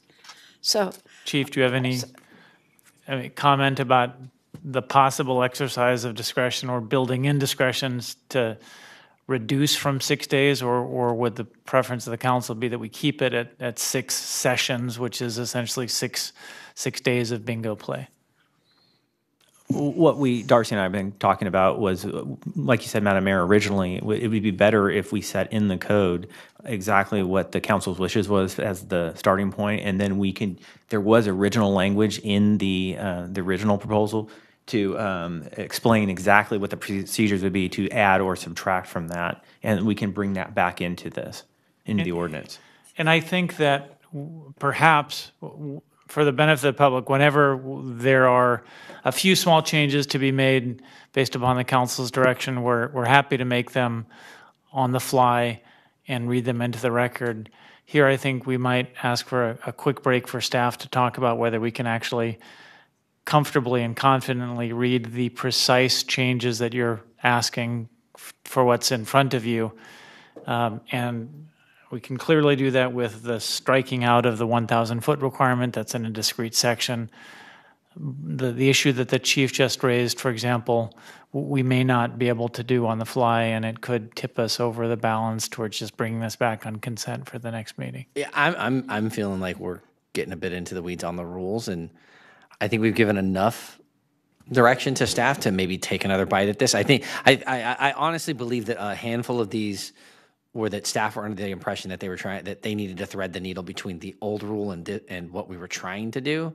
And hopefully you've gotten the impression that you were under no expectation to do that. And so maybe continuing this and putting it on consent next time might be the safest way to make sure that we don't make a mistake.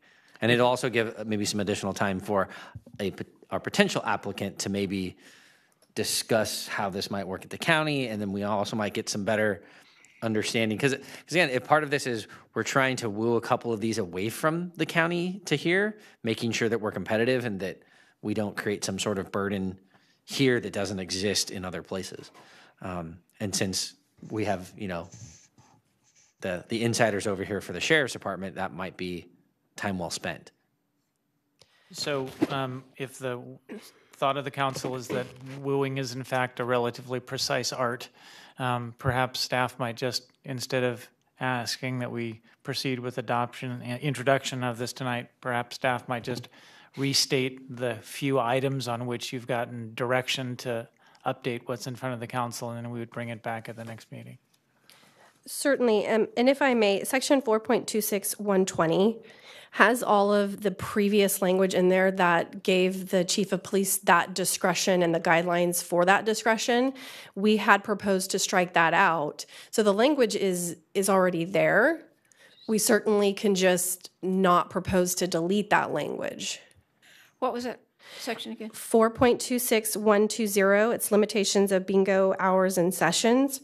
It starts with letter B, and that's where originally they were allowed one with that discretion by the chief of police. And so the language is there, and we could just not delete it. We just introduce it back into the ordinance. Similarly, the 120 now is where you would be changing in B from 2 games, 2 sessions to 6 potentially. And that's it.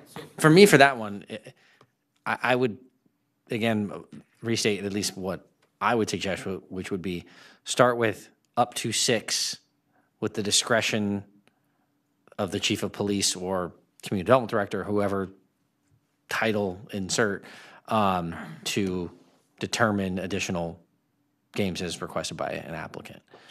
Oh, I see what you're talking about, Darcy. The chief of police shall authorize the bingo licensee to conduct more than 1 session per week unless the chief of police makes one or more of the following findings in writing, which is 1 through 7. So delete that, you're saying? Yeah, no, we'd bring that back. Yeah, instead of Just leave deleting it alone. just add we it back struck in it again. because we're getting rid of that provision in there. But if we bring that Right. provision back where there's discretion for the chief when the conditional use permit's issued, then we could bring this back in there. Could we adjust that to That would 6? that would be a good way to handle it. Yeah. Okay. it's And could already we there. just say All right. instead of 1, say 6? Yes. Okay. That's what I would suggest. To me, that seems like the cleanest way to do it.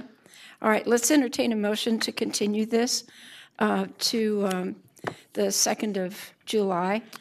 I'm happy to make that allow them motion. to look at the 2 options and decide which is better to accomplish the desired end. Yeah, I'm happy to make that motion. Okay, we have a motion. Second. We have a second. Any questions, Bob? No. Could you please state the motion, though? I'm not Okay, sure. the motion is simply to continue this discussion, to continue the ordinance, the adoption of this potential ordinance to Monday, July the 2nd, to allow staff to look at the 2 proposals. One is writing new language, and the other one is simply not striking existing language, but modifying it a little bit to be able to encapsulate the question about the fees, the question about the sessions per week, and the issue of no particular setback from the boulevard. Right. Yep. Those 3 items. Does that work for everybody? Okay, so we have a motion and a second. My only question is for staff, is there any time-sensitive issues around the topics we're adopting tonight? No, there's not. Okay. Councilmember Terry. Aye. Councilmember Gatewood. Councilmember Sander is absent. Vice Mayor McGarvey. Aye. Mayor Budge. Yes, motion carries. Great. Okay. Those are both good solutions. Okay, 19.2.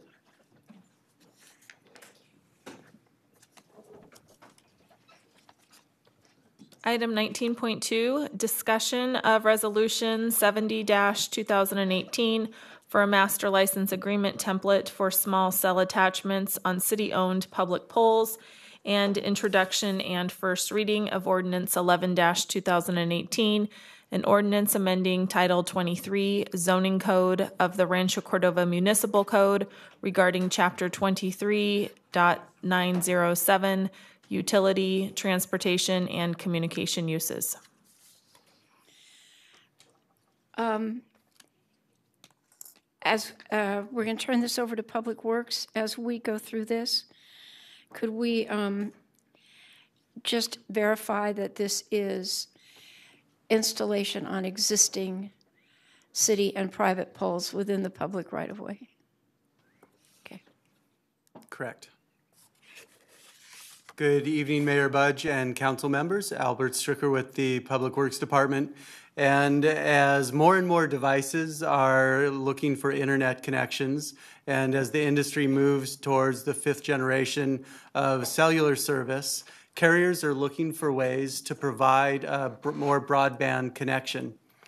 And this evening, we'll be talking about one of those methods of providing a greater data throughput. One of those methods is small cell attachments. And Nick Sosa and Tamim Samimi are going to tell us more about what those are and how they would be permitted for attachments to public and private poles in city right-of-way.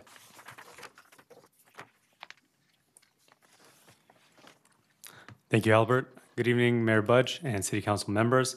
I would like to just give you a brief overview of what small cells really are. For the past few decades, cellular service has been provided solely from macro cells, or what we typically refer to as traditional cell towers.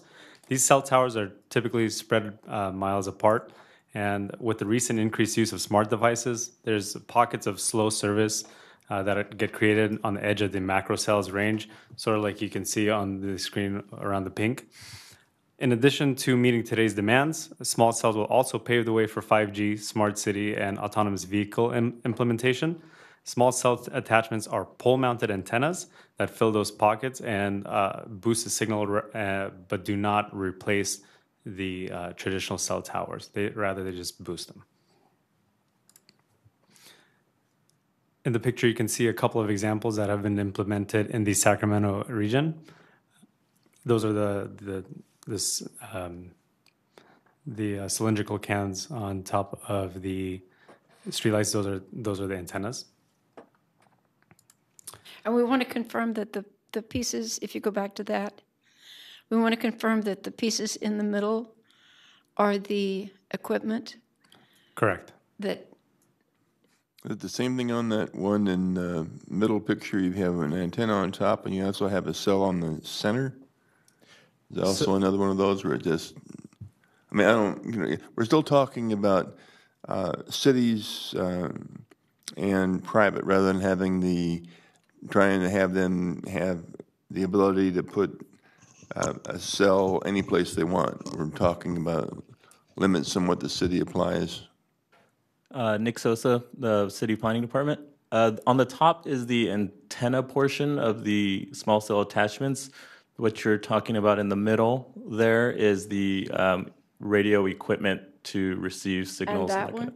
That's similar, Then similar equipment. I'm pretty sure there's something over here. Yes, that would be the radio equipment as well. Okay, yeah, thank you. Okay, Bob, this little chunk and that stuff, and then this. Yes, all three pieces would be part of this small cell attachment. Okay. Small cell attachments will be installed in two various methods. One will be on public poles and one will be on private poles. On the public poles, that installation will be facilitated through a master license agreement. Staff will be requesting approval from City Council to implement that master license agreement. On private poles, that will be facilitated through the administrative use permit. And this evening, staff will be requesting approval from City Council to amend Title 23 of the Municipal Code. Some key points to the master license agreement is at this point, small cell attachments will not be installed in residential areas. They will not be installed in decorative streetlights, and there will only be one small cell per pole. Each of these license agreements are 10 years in duration, and in the next few bullets, you can see the security deposits for essentially the bonds for faithful performance of installation, review deposits for the master license agreement, the review fees for the individual pole licenses, and license fees for use of our city poles. And just to note that city services are cost recoverable to the carrier. And with that, I would like to give it off to Nick Sosa in the Planning Department to update you on the zoning code amendment. Good evening, Mayor and City Council members. Nick Sosa, Assistant Planner for City Rancho Cordova.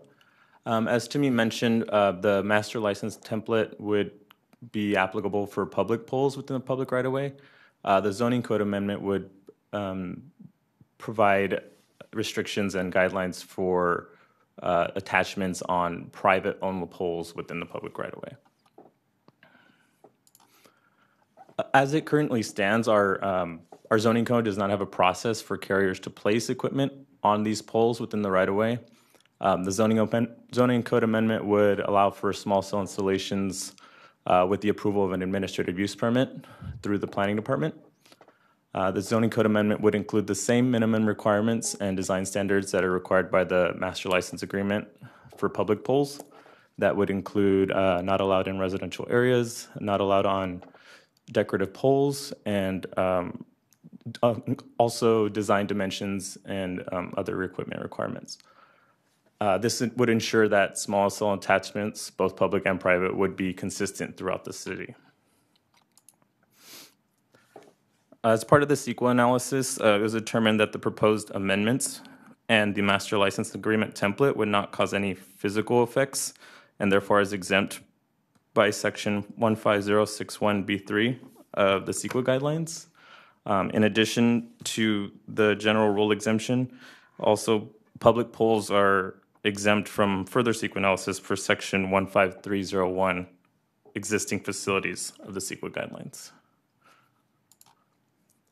So with that, staff is recommending that City Council approve Resolution 70-2018 for the master license agreement template, authorizing the city manager to enter into future agreements with carriers, and also determine the project categorically exempt per section 15061 and introduce and waive the first reading of ordinance 11-2018 for the zoning code amendments. If approved, staff will begin to coordinate with carriers to facilitate approvals of installations at various locations within the city. Thank you for your time, and staff is available for questions. Thank you all. Garrett, questions? Okay, for the public right-of-way ones, if we were to do citywide, let's say we did a citywide carrier or cloud-based internet to all our citizens, would we have access to these cell towers? Is that written anywhere in it that people are jumping out? Because like if you come light up a city, the public access ones would be given to the city to be able to have access and then throw the wave on it. So if we wanted to offer internet to our citizens or become a Google City or light it up, they get access to those. Do we have that written in anywhere? That is not written in the agreement. Okay, I'd like to see that. I would like to see something along those lines. If they're going to use our right of way, then I need to have, the city needs to have access to, at some point, be able to enter into that. And Do you want to explain what you're talking about? if you light up a city, which means you give internet to all your citizens through these digital access points that you're basically creating throughout the city, you want to be able to then push the signal to all these points so that people can then get internet access. So it goes along the lines of, you don't want to, if you're going to take the time to put it in your right of way on your public land or on the city's public land, you still need to have access to these access points to then, if we want to throw a signal to our citizens, that we would be able to be caught and carried by these what access points, to be simpler. Has that ever been Okay, I done? suspect. Yeah, a Google City has done it. Lots of them have done it. Cool. So it's one of those Never things. heard of it. It's, you just write it in for the public ones, especially not the private ones, of course, but the public ones. Okay, so I suspect most of us assume that this is just talking about cell phones and not the internet. Remember, that's one and the same now. Okay. Okay, let's ask council questions first. So, okay, so what you're talking about then is would be a solution to some of the problems we've talked about before, like in the big windstorm of 03 or whatever, and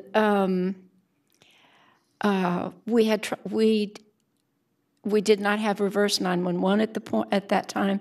We had no way to reach everybody in a specific large geographic area, and so I think the police department ultimately and fire department went up and down the street with a bullhorn yelling at people.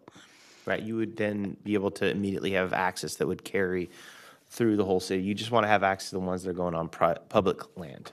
I'm not saying private, but that, and you should be able to look up, I think San Jose just did it, if you want an example. I'm pretty sure some of the bigger ones are near big tech companies. But as we're getting ready to try to turn us into a tech spot, we want to be able to have that. The other thing is being strategic around whose carrier we place in our city is paramount. So Cyrus, when you're making these agreements, Amanda, sitting down and understanding what it means to put Verizon here, here, and here, with the Verizon data center sitting off of right now off of Kilgore, and what that would mean to them to be able to have that is important. So remember that as we're going into this agreement, we need to be very aware of the cell carriers we have, the different signal strengths that we have in our city, and it's not just something that at first I'm going to ask, of course, Linda if she finds these blighted, because if not, then this is a silly conversation.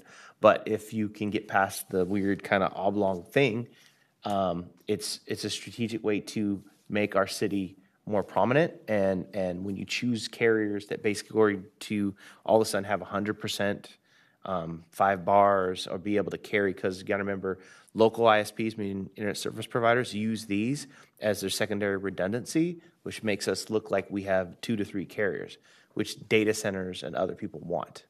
So let's be really careful about the different ISPs we choose, and not just have whoever wants to stick one into our city be able to have the placement. Just a comment that I would like to have some clarification from staff. Our goal was to not have an exclusive agreement, Right. that this would be open to all service providers, and the fact that we would have sufficient number of poles that different companies can use for their own purposes and possibly a citywide use. That's exactly what I was going to bring up, the fact that we've never limited. We have never, in our approval process of the cell towers, we have never either shown preference or limited the individual carriers who could apply. Have we ever been strategic about it, though? Like more along the lines of, we're trying to I'm not induce sure this? we're allowed to be strategic. Well, we were approached some years ago. This is quite some time ago, by one company that wanted to have the exclusive right to all of these devices in the future, and then in turn they wanted to sell that to various companies. Right. And we felt by doing so, we would probably create Like a monopoly. a competitive disadvantage for Yeah. different companies to be able to do business in the city. Okay. So that was the thought process. I would just like, I mean, it's worth understanding what you're talking about, without a doubt, but it's not. It is not. It has not been our past practice. Okay. I mean, maybe we can. I can just sit down with city staff and really talk about what you guys should be looking at, because we have data centers and primarily big data centers that come with different carriers in our city. And the more we can do to encourage that so they can grow and the different places they place makes sense, because it doesn't make sense to put a Verizon right next to a Verizon because they don't need that. And then, if they're looking for different spaces, because we're trying to encourage more business, and it's a great way to kind of attract it. So I know it's new for us to step into this kind of cell signal, and we need to be thinking, if we're going to place all these and they're going to be on public land, then technically we need to be able to use them in case we want to throw that broadcast signal across all these. And then how are we going to get access to those? And, thinking outside the box when it comes to this kind of thing, because this is the future is cities that are just lit up with internet services, provided maybe possibly even free internet services to all their citizens. And if you want to be a Google city, you're basically free internet for all their citizens, but they carry on these signal towers. No, I have no qualms with the end result. Okay. Yeah, for me personally, it seems like when you consider a couple of the issues that we have talked about in the past in terms of public access and creating a really safe environment, especially for older people, because it seems like even if you're just using a flip phone, older people do have a cell phone still, the numbers of landlines continue to dwindle every year. Mm-hmm. So this is it's an important option for us. Maybe we could even take, I have some, but I know some people, maybe at Google, we can have them come and actually present to you guys and have a talk about what it means to be a Google city. Since we are since you are getting ready to do these cell towers, they're actually interested in that kind of thing. Sure. So maybe it's worth us talking about that, because it would be great to actually become that. I don't know how plausible that is, but at least to understand what it means when you light up a city, because that's what you guys are getting ready to do. You're getting ready to put in these micro towers and light up our city with really good cell internet services. Okay, Garrett, thank you. Donald, did you have questions? Nope. Okay, Bob, did you have questions? I did. I think that the largest question was first of all the concept that this would not go into a residential application, and I wondered about that in concert with the fact that the range of these things is only like 150 feet to 500 feet, and if you think about the placement of our street lights in our residential neighborhoods, and the fact that residential neighborhoods are so often the places where you do have trouble with cell service, it almost seems like, just at the extreme, and especially if you sort of go where Garrett is going with the, like with broadband access or something, it seems like you could almost this could become a standard feature on each one of our residential street lights. So, that's just what the fact that they only go for 150 feet, which is, our streetlights are what, at 300 feet? Close. Or at least they used to be before the LEDs. That should be closer today, but, and then the question about not putting them on decorative streetlights. Why wouldn't you want these on Folsom Boulevard?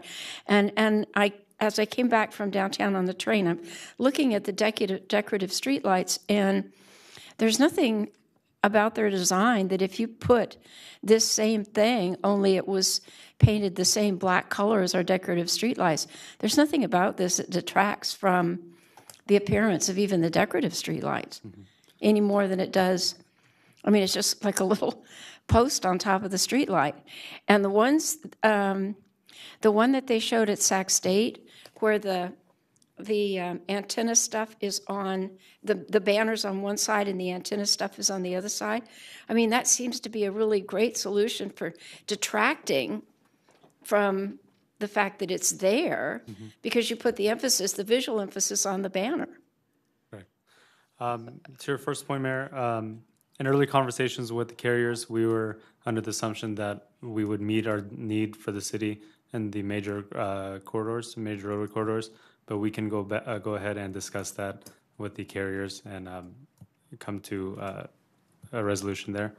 And then as far as the decorative streetlight poles, our intention, our thought was to maintain that decorative streetlight pole. But if the council feels as that's not an issue, then we can work with that.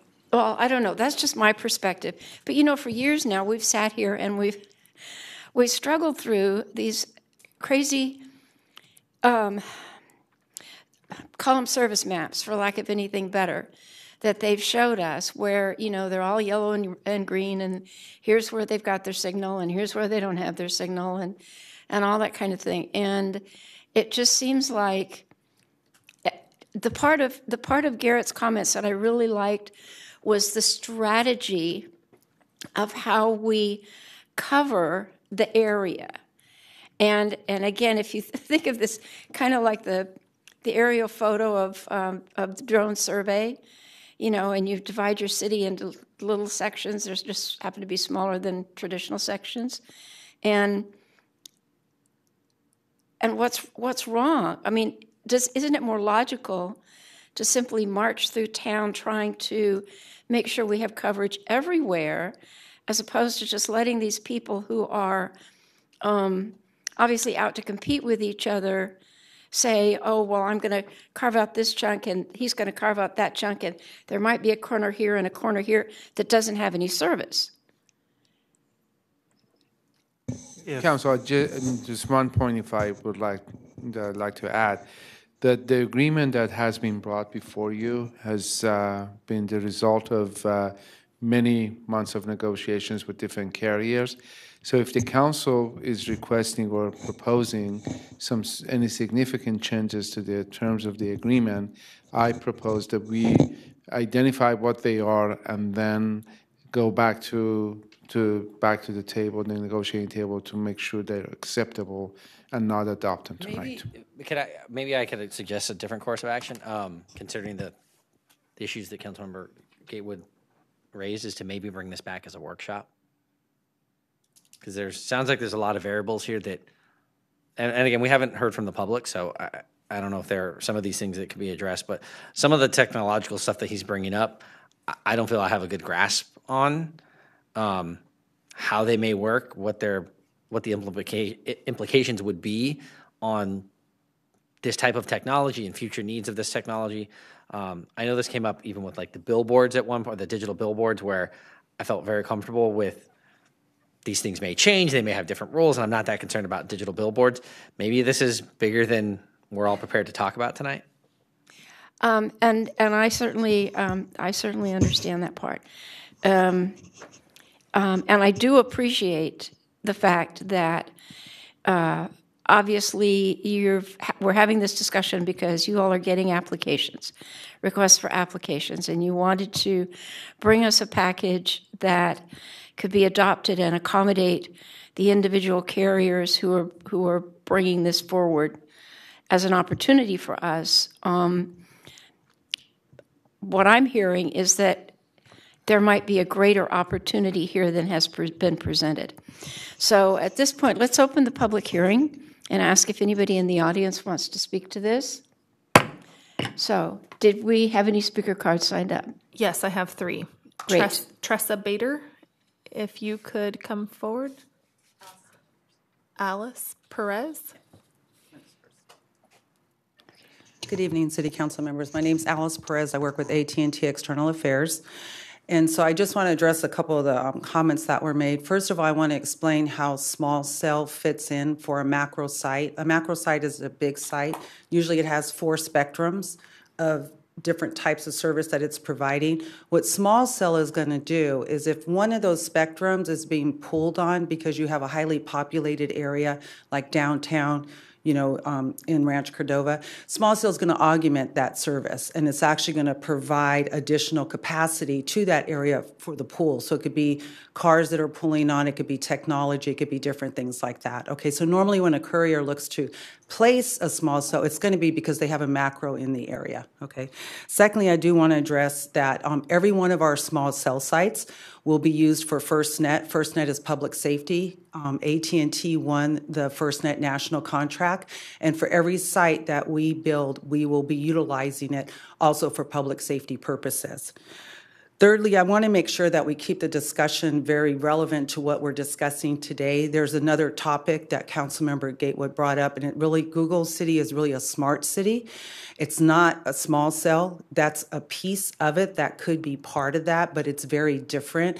So if the council is interested in having, or the city is interested in having a dialogue about Rancho Cordova being a smart city, that's really a bigger dialogue. It's a bigger discussion, but because it encompasses a lot of different things. And I would really suggest to you that if you want to talk about that, you really do it comprehensively and not just peel off little parts of the onion with that. And AT&T would be more than happy to come and have that dialogue with you and your staff to talk about what a smart city actually is.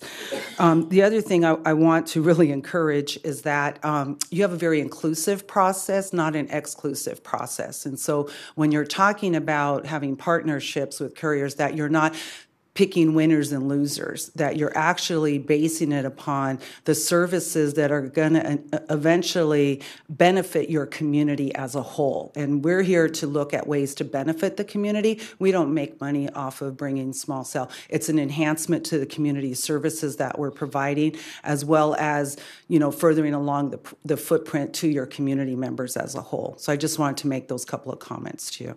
So let me ask a question, and I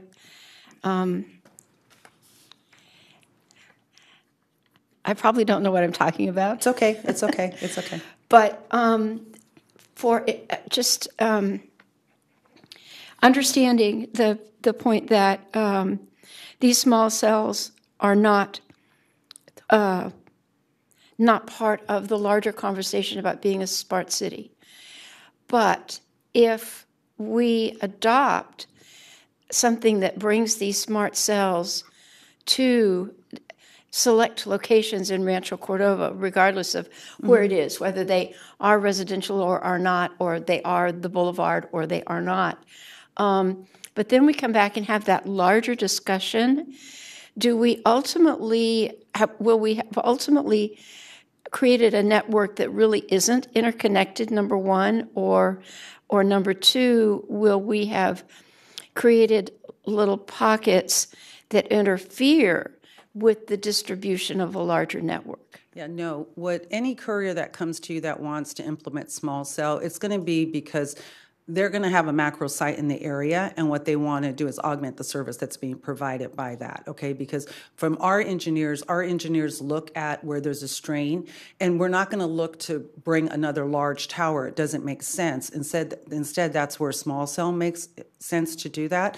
So I don't think you're going to be placing small cells where it doesn't make sense to place them. I do believe that you should be strategic, though, in how you're placing them when it comes to aesthetics, because, you know, you may not want, you know, so many, devices in a particular area. You may want to look at if one courier comes initially, you let them place it, maybe another one within a certain amount of feet. They traditionally cover about 1,500 feet. It's square feet is what they're going to cover, much smaller than a large site. Right. Okay.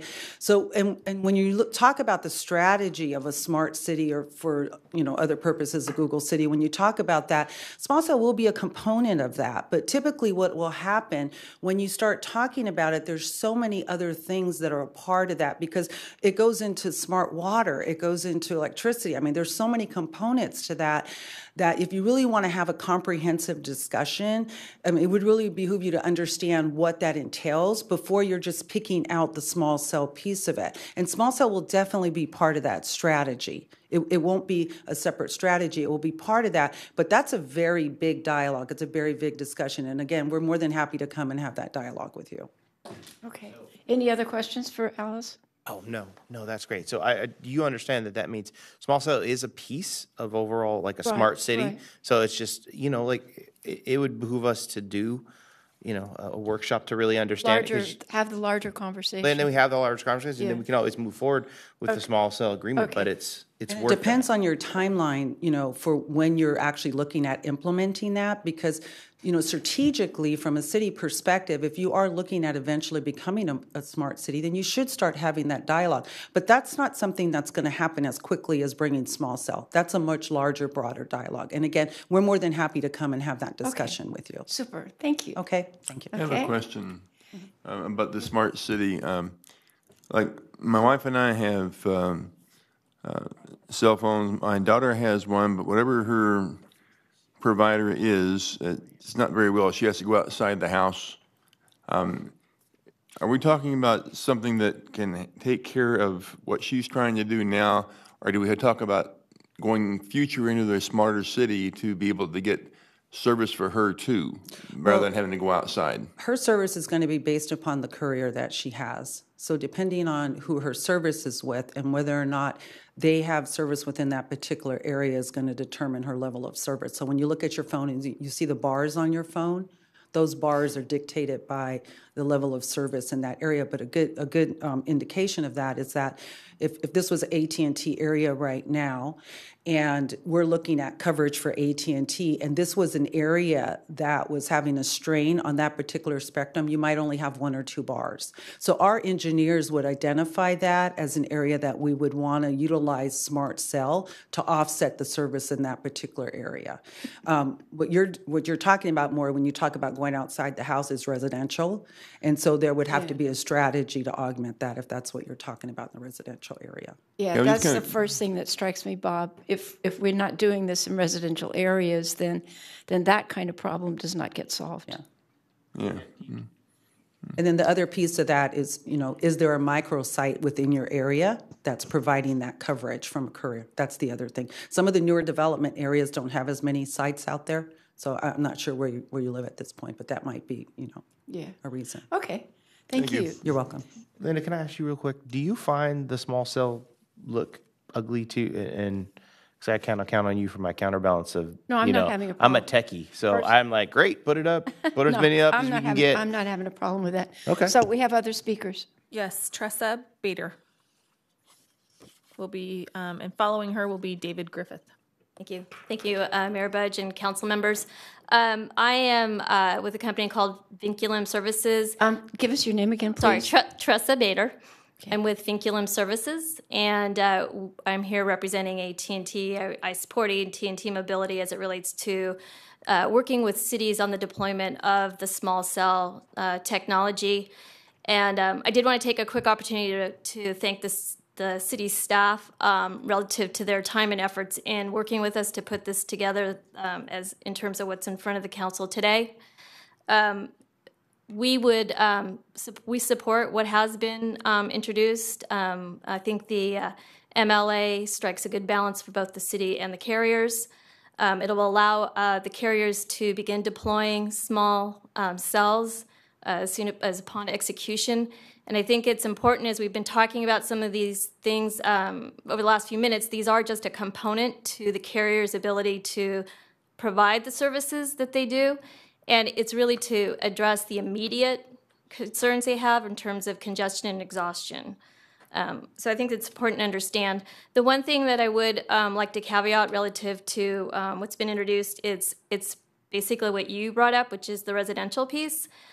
So while our current plan is not to deploy in the residential areas right now, that is certainly something that would be likely if given the congestion or coverage needs that would be coming up in the future. So we would, encourage you not to limit yourselves at this point. Decorative poles also, I think, is an opportunity for us to have further dialogue. There are some ways that we can basically keep the aesthetics of those decorative poles while also deploying a small cell on those. Please define congestion exhaustion. So similar to what Alice was saying, the traditional macros today are there, but they can only handle so much capacity or so many data or network calls. And once they exhaust, then they have nothing else. So the small cells basically using offload up the them. capacity. Yep. Okay. Super. Thank you. All right. Thank you. And the last speaker? Last speaker is David Griffith.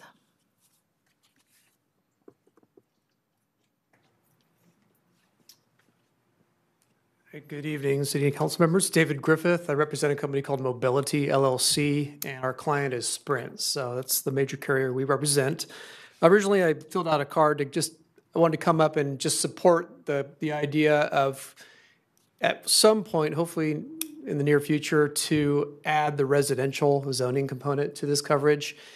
When it comes to just general public reception and the wireless devices, but when it also comes to emergency services, traffic management, and things like that, now and in the future there'll be a huge demand for that type of coverage within residential areas as more and more devices appear over the next several years as 5G starts being rolled out, and not only the number of devices but also the function of the devices. The iPhones that are out right now will look like dinosaurs in just a few years in terms of the ability of what they can do and what they really, how they affect each person's every second of life. When it comes to the idea about what these small cell deployments are doing, I want to kind of echo what was already said about that. So this is really an effort to augment the existing macro tower system with a new technology, fast, simple, relatively inexpensive, and less aesthetically disruptive, as you can see on the examples up there in the photos. Literally what we're doing is making an effort to place these small cells where they're needed for better and faster coverage with this new technology, as opposed to continuing to put up these large towers in really bad places. So with that being said, it's a competitive industry. It's market-driven. So what we're talking about with this wireless telecom network deployment is literally the major carriers acting as telecom companies, following FCC regulations very carefully. Everyone's competing to get the signals out. If you look at, you see the commercials with the coverage maps across the United States, the goal is to have the entire United States shaded with coverage. So that's literally what we're doing here is it's a race to get as good a coverage as possible. So when you bring in the other larger picture, like the Google Cities, Smart City type of efforts, that's a much, much bigger, broader effort. This is one small piece that's used towards that effort. The Google Cities, that's a fiber connection system. That's directly for internet. So there is a distinction. This is a wireless telecom connection effort. Right. So there's the big difference there. We understand. Then you can also augment by Wi-Fi systems as well. So there is that difference. Just want to make sure that was understood. Please wrap up your comments. I think that's about it. Just the last thing I wanted to mention was the relative safety of these small cells. I mean, our systems, our radios are 5 amp radios. The voltage is very low, power very low, and so in terms of safety in residential areas, it's that is in the well staff below report. FCC standards. So, Thank you. Thanks. Okay, so we'll close the public hearing. We do have one challenge when it comes to residential, though. When you consider the fact that we have such large areas of city that were built before streetlights were required, there's no place to put them. There may be some utility lights in some of the neighborhoods that could be used. Yeah, so that would be a problem. Okay, Cyrus, you wanted to make a comment. Just a comment that I wanted to echo what the speakers have already said. The discussion related to being smart city is a discussion that we've been having for quite some time. And in fact, the work that Tamim Samimi described earlier today related to the investment that we made in our fiber optics. We made millions of dollars of investment through our fiber optics with city funds, and also the work that some of the private carriers have done recently is a step getting closer to that smart city. But it is true that it is part of a much broader exercise. And in fact, with the work we did, we're much, much closer to the whole concept of autonomous vehicles or allowing autonomous vehicles on our roadways than many, many other jurisdictions in our area. So it's a broader discussion, it's a bigger discussion that needs to happen and should happen. But I don't think the work or the proposal before you tonight stands in the way of having that larger discussion at some point. Super, thank you.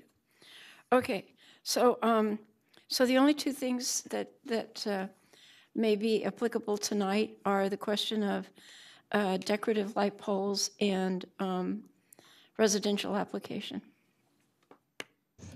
Does anybody Staff would like to request that at this point the council not include the decorative light poles because unless we see some good examples that how they could be applied. Okay, and that's fine. We can always, I mean, if you come up with something that you like, we could come back and look at it. And I'm fine with it in residential. So, I mean. Yeah, it just strikes me that if we don't do it, if we don't find places to do it on the boulevard, we are, in some cases, that's our only access to residential areas. Yeah, I think if I envision what the light poles look like that I'm thinking that you're talking about, I can't even think about what they look like on Full Spoiler, but I know what they look like on International and White Rock. Some of those don't. They go like, they've got an arm that I can draw you a picture. They've got an arm that comes out like this, and they go up a little ways, and they have a knob on the top of them. And that's it. So then the light's and on the top. And then the light, yeah, those. So the light comes down. The examples, because it's interesting, the ones that we're showing right now are way less obtrusive than the things I've seen over the last 5 years or so that have been deployed in San Francisco that are below the light. Well, I guess some of them, they are below the light, but I'm also seeing the thing added on to the top. Right. But yeah, the pictures but how would from you San add Francisco something onto were the top? awful. Yeah, the ones in San Francisco were pretty bad. So these seem much less obtrusive, but yeah, I think until we see a design for those, I would be fine with leaving that off for now. And again, those decorative ones that we put in a handful of places that I don't think there's a good version of that right now. Well, it's not a handful. They're all down the boulevard. That's a part of our entire boulevard I'm picturing remodel. they're on the boulevard, they're on White Rock, and on International, or similar ones to those. Those have a different design. Yeah, right. Yeah. That still wouldn't fit with what this would need to do, right? Because you can't put something on top of them without it looking completely strange. That's their concern. Right. That would be my concern too, I guess.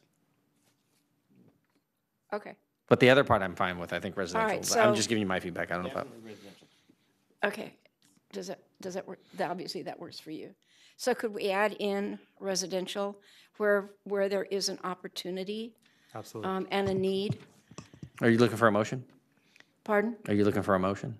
Yeah, we'll need a motion. Yeah, so I'll move the staff recommendation as written with the one amendment or one change is to include residential neighborhoods as needed.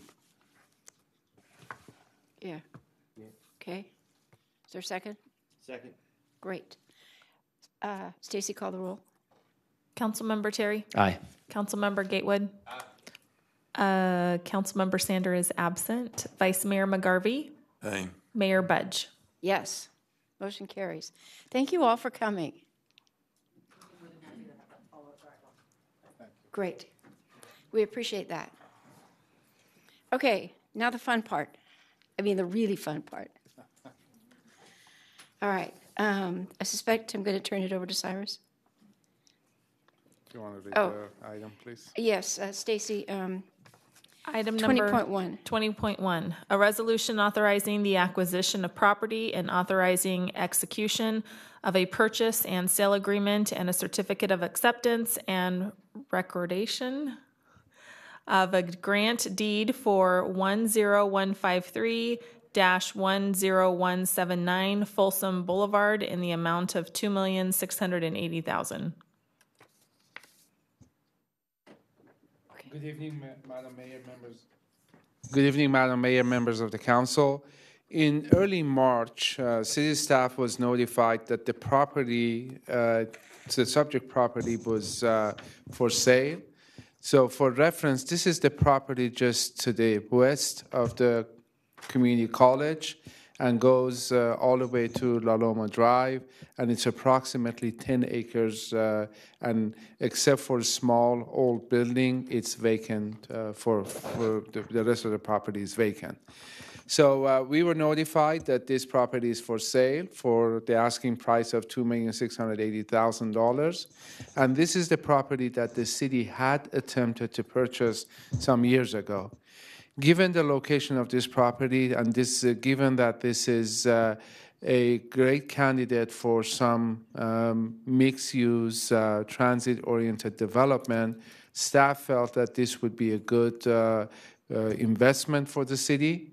We convened a closed session and as requested City Council for some direction back in March. and council directed staff to enter negotiations. I'm pleased to report to you that the negotiations have been successful, and we have a draft purchase and sales agreement that's been given to you that was included in the council packet. One additional comment that I would like to make, that we were still working with the seller's attorneys on some final language related to some of the legal terms and some of the technical terms of the agreement, and some minor modifications have been made to the agreement that was included in the packet. The City Council has received the revised version of the agreement, and we also have placed copies on the back table. Not very significant modifications to the agreement. It's mostly technical. The substance of the agreement remains the same. So basically, in essence, what the agreement is that we will purchase this property at the cost of $2,680,000. We will also be purchasing the property as is to ensure that we're not acquiring a major liability for the city. We hire Ruan Associates to do a high-level analysis of some of the environmental concerns, and the work was completed, and they have identified some contamination related to one old business that existed on that property, which is a dry cleaning business some years ago, but no significant cleanup or no significant contamination.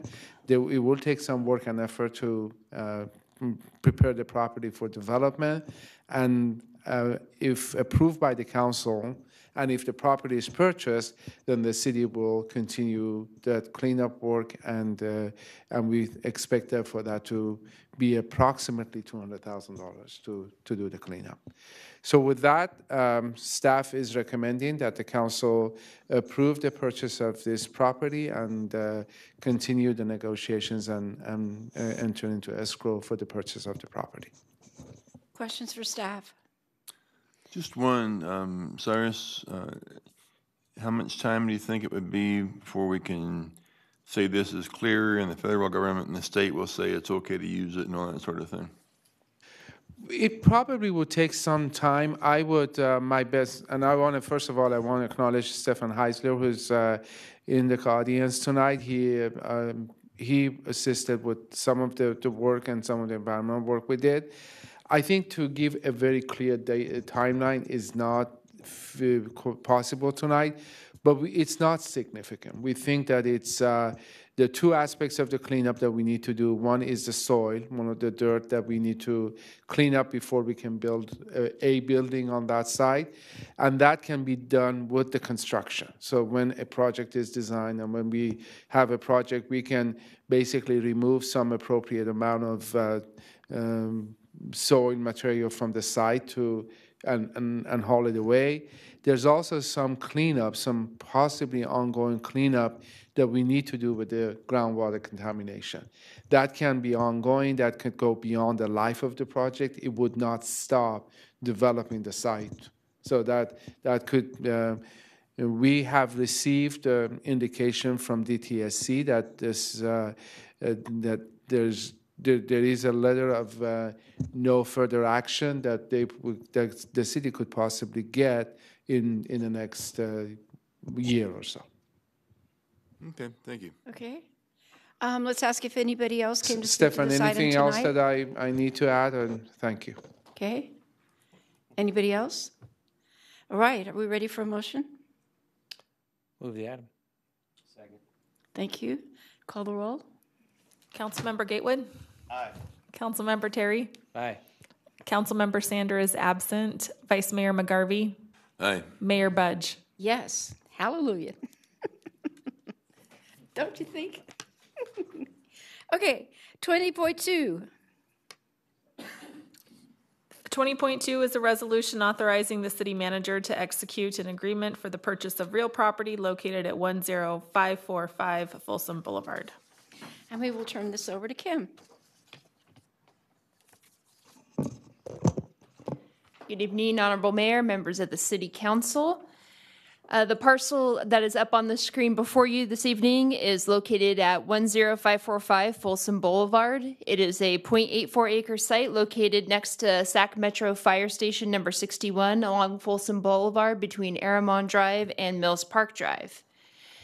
So this location is the former location of the Grandee apartment complex, which was purchased by the Community Redevelopment Agency to the city of Rancho Cordova back in 2008 and subsequently demolished. The parcel is an irregularly shaped parcel, and a portion of it does extend behind Fire Station 61.